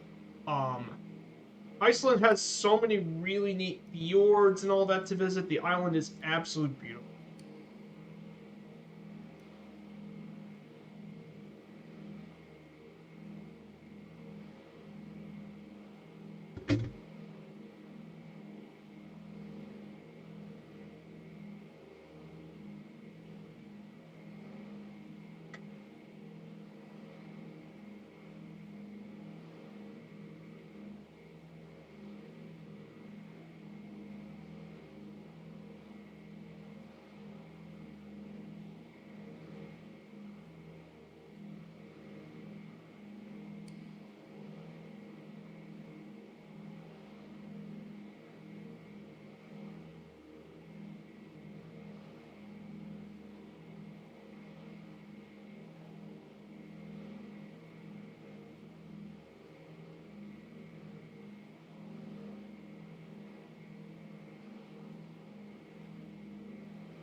Definitely very, very important. So guys, if you guys want any future plans, as well. So overall, I think everything's going pretty well. I mean, we're just about 30 minutes away, so we don't really have that much far to go. But man, I think we can see Iceland in the distance. If I think I see a little bit of Iceland in the distance. I barely see it in the distance. Yeah, we're getting close.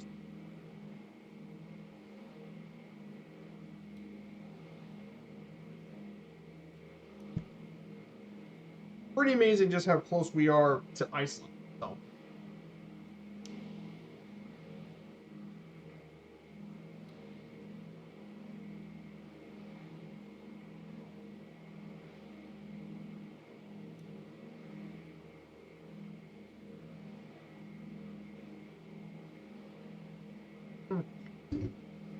Mm.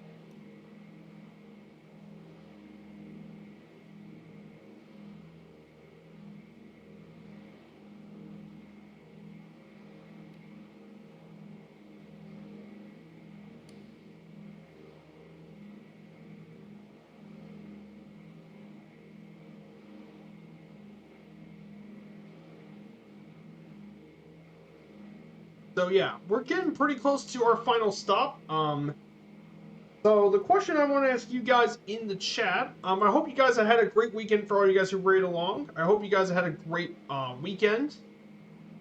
I know you guys have some pretty cool stuff to do. So I was actually looking at some stuff I was looking at for the cruise lines because sometimes the cruises have different excursions in Iceland. And Iceland's definitely a place I really do want to check out.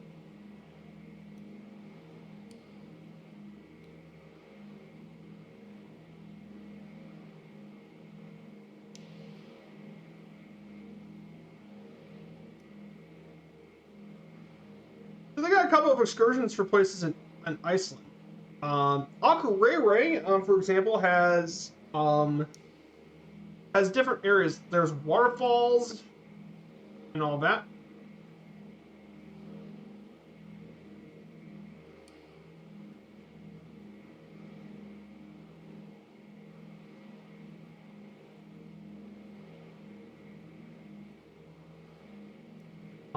Akureyri, for example, take a look at the excursion thing. They got a Godafoss waterfall drive, a folk museum. They got whale watching up there. There's a heron area museum. They got a Best of Akureyri excursion. 4x4 adventure, and there's even a flight scene over Lake Myathon.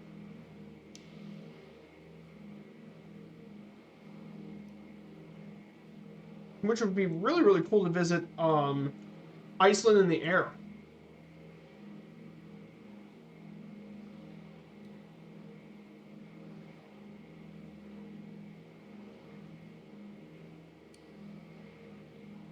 which would be really, really cool. Get to tour over that part of Akureyri. There's also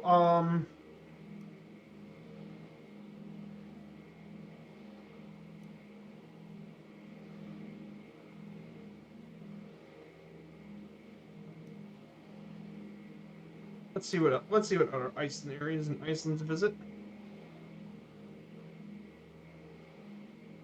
I know there's Ireland. There's Dublin. Oh, Grundarfjordur. One of the oldest settlements in the island. There's an archipelago cruise. There's even a shark farm as well.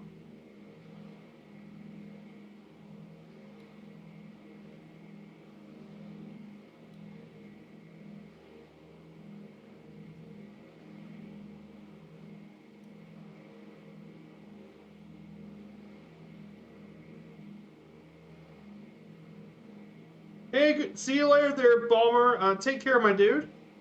Hey, Sleazy, good to see you. Sleazy does it again. Let's check out his channel. I hope you're doing well, my dude. Check out his channel. Definitely makes some great Flight Sim content is on his channel.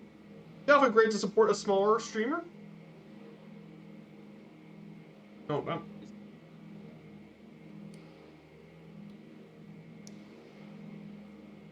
Yeah, I might finally be ready to start descending here pretty shortly. I'm going to go ahead and get ready for the descent pretty shortly. Ísafjordur has a walk-through town, a village, the connections of the West Fjords, Arctic Fox Center, kayaking, a maritime museum, a cruise to Vigor Island.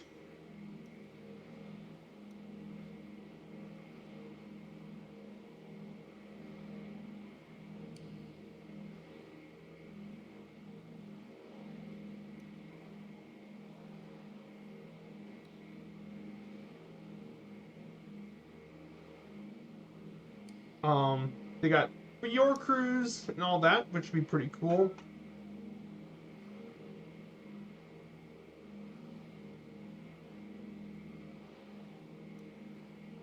And of course, there's Reykjavik. There's Reykjavik as well. Featuring highlights, Viking World Museum, virtual reality experience, the Blue Lagoon, obviously, Golden Circle, Iceland horseback, the geysers, 4x4 adventure, and helicopter trip. Yeah, Iceland would be amazing to visit.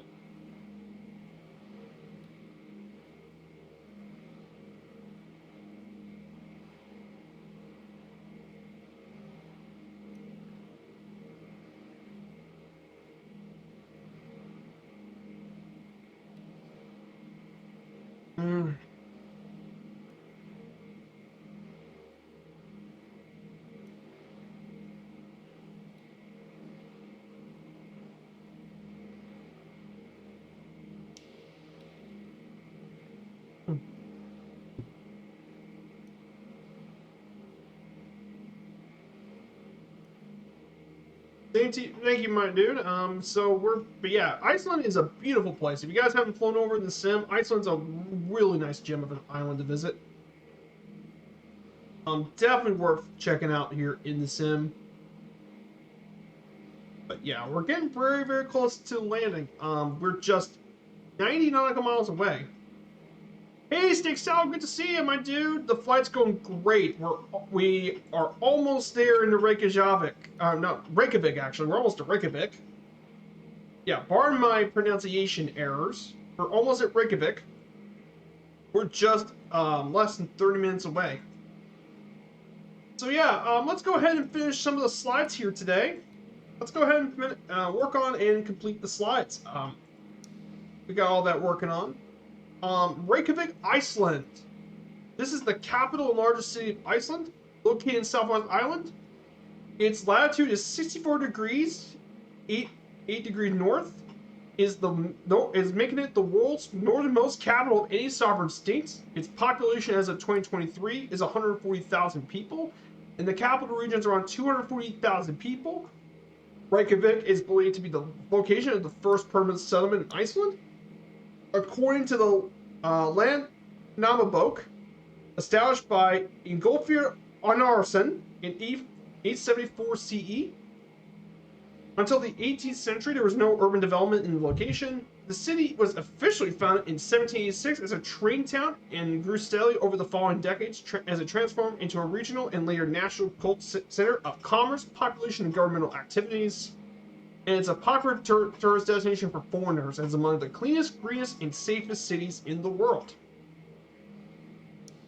But the area really grew during World War II, especially during World War II. With the British and the Americans, they built a lot of areas as it brought plenty of new work opportunities. They also built the airport and all that too. And it continued to grow as Reykjavik becomes a major global city. Reykjavik was also the site for a famous World Chess Championship between Bobby Fischer and Boris Spassky. A very famous tournament match as well.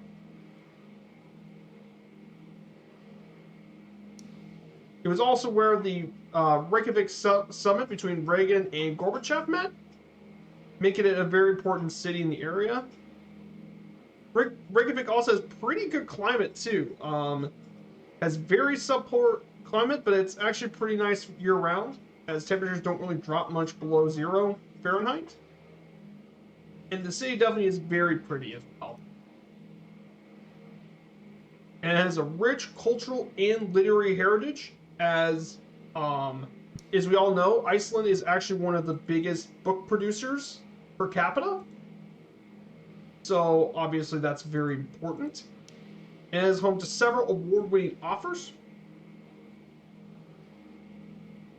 It also has a pretty rich lifestyle area with live music and nightlife.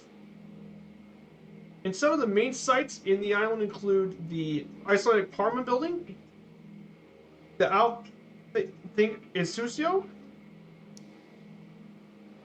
the geothermally heated beach of Narsarsuaq, and in the small lake of Tjorgen. But yeah, Reykjavik definitely is a beautiful area as well. And obviously there's also some other sites. There's the Hallgrímskirkja, which features a 25-ton pipe organ. And it took more than 40 years to build the church and became a symbol of the city. Then you have the Perlan Museum of Icelandic Natural Wonders, which is a brand new state-of-the-art museum with exhibits focusing on the main natural wonders of Iceland, from cliffs to volcanoes to the sea life on the island. And finally, there are thermal pools all around the city. There's 17 of them, filled with Iceland's natural geothermal water, and they are the main community meeting spots to provide natural therapy for the mind and soul. So yeah, that is a bit of Reykjavik's sights and sounds. And finally, for our final stop of today is Reykjavik Airport. Now, Reykjavik is actually the main domestic airport served in the country, located around 2 kilometers up the city's center. It serves only internal flights of Iceland due to its shorter runways that were around 5,000 feet. But it's also well known for international charters, small international charters, and transatlantic ferry flights and private flights. It is the main hub of Eagle Air and the domestic hub of Iceland Air, and has 2 runways. But this airport, the first flight around the area was in 1919, the first airplane in Iceland. But the current airport we know was built during World War II by the British Army. The Black Watch Regiment built the first runway, using oversighted oil barrels, and the Royal Air Force operated out of there named RAF Reykjavik from 1941, and then it was handed back to the Icelandic government in 1946. And it's still used as a main GA hub. However, with how much Reykjavik has grown, Some people, there's a debate on what to do with the airport. Either they leave the airport as is, they demolish the airport and build it somewhere else, or demolish the airport and moving all flight services to Keflavik. To Keflavik.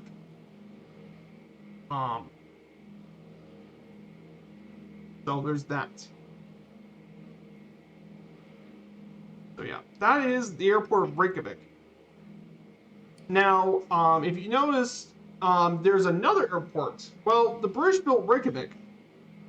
So Keflavik itself, which is to the west of it, is Reykjavik, and it was to the west of Reykjavik Airport is Keflavik, and that was actually built by the Americans. Actually, was built by the U.S. military, and that grew to become the main international airport of Iceland. And that airport serves all sorts of destinations globally. I mean, it serves both North American and European destinations. It actually serves destinations in North America, Europe, and in some Asian destinations, mainly Tel Aviv. But it mainly serves North American and European destinations. And thanks to Keflavik's location,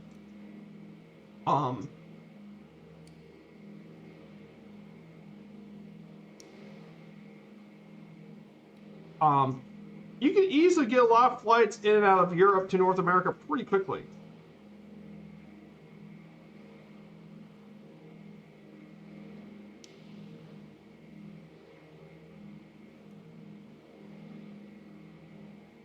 Which, you have flights from here pretty quickly. Like, those are actually pretty reasonable flight times from a lot of North America.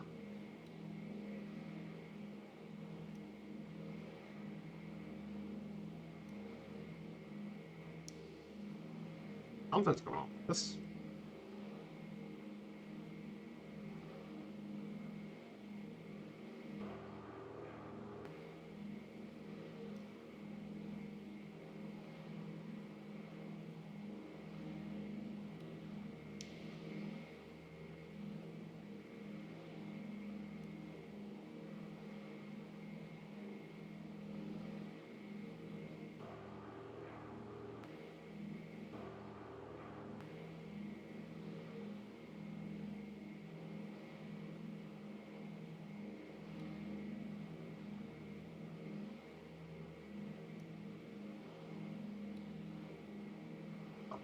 Yep, I hope you guys like the information I brought here today. I worked hard on these notes.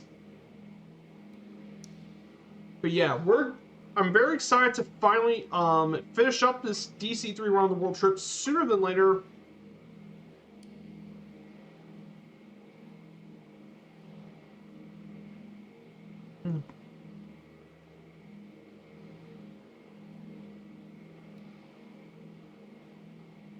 So definitely, I'm very glad to have all you guys here as well. Thank you guys so much for joining along with this flight today. And look at that. We see Iceland is in front of us, and I see Keflavik right ahead of us, too.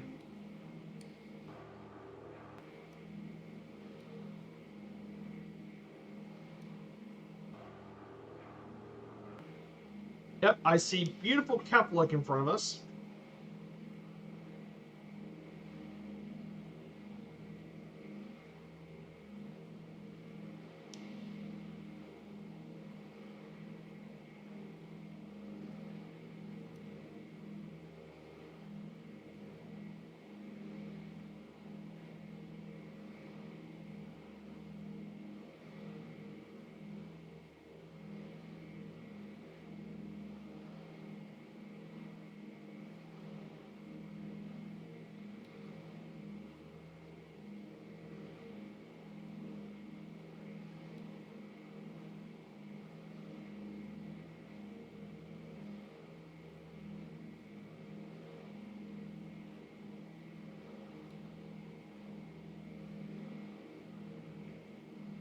There's big old Keflavik. Yeah, Iceland's definitely a great place to visit. I did a whole stream over Iceland. It's a beautiful place to visit. definitely worth checking out as well. Beautiful, beautiful area.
Yeah, we're doing very, very well here.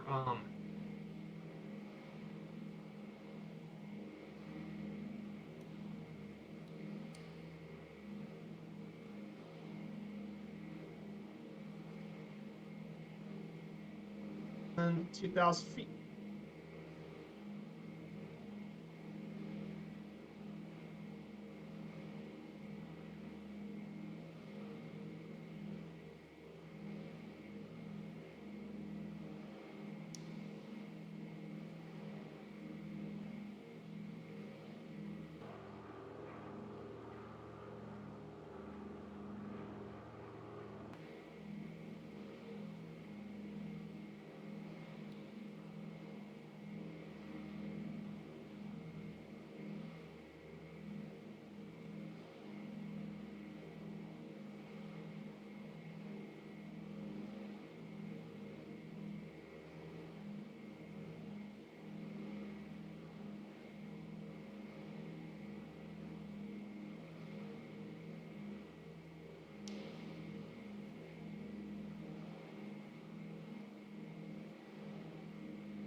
Hey, Noodle Dims, good to see you. There's camper vans you can rent in Iceland. Oh, yes, that is all. That is a great way to visit camping. Yes, that's definitely a great way to visit Iceland.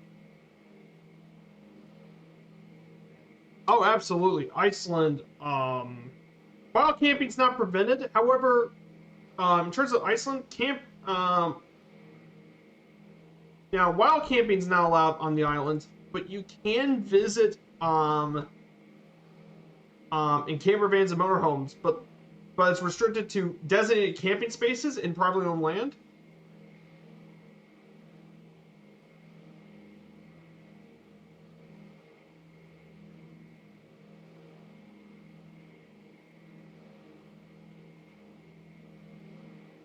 But yeah, you can find designated camping spots, but it is definitely a great way to visit Iceland.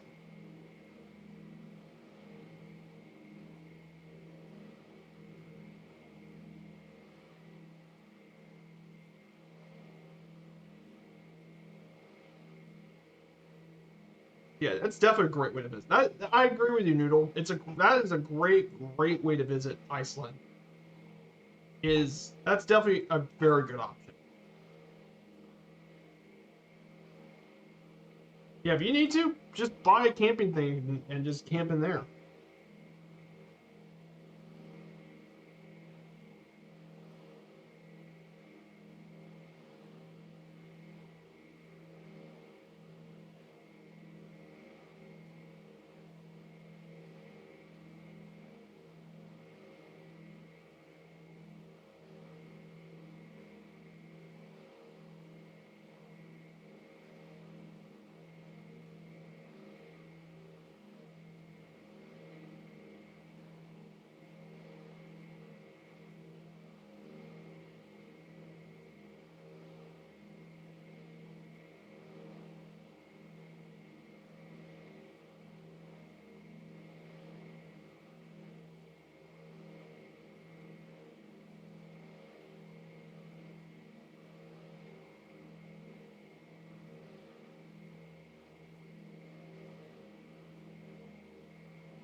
Yeah.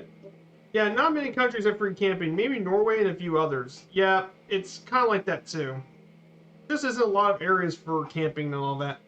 Compare that to the United States, which doesn't have. I don't think the U.S. has as many issues. Europe definitely has a lot more of that in comparison.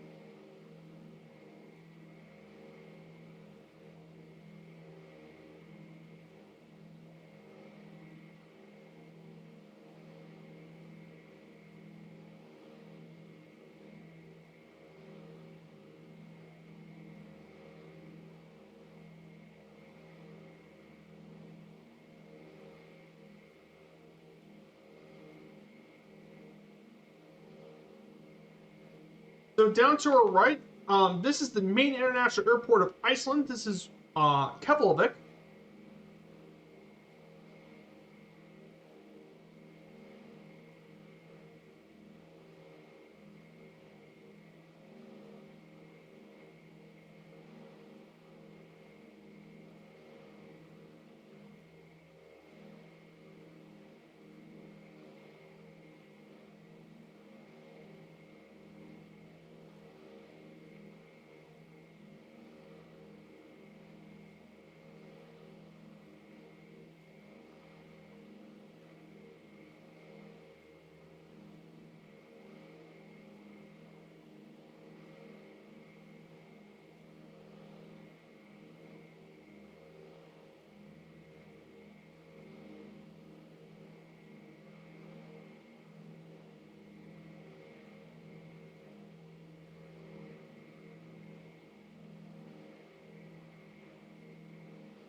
Yeah, absolutely outside of reserve parks. Yep.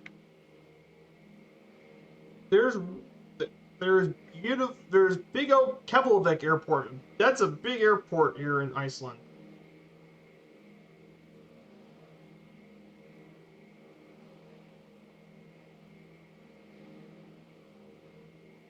Oh.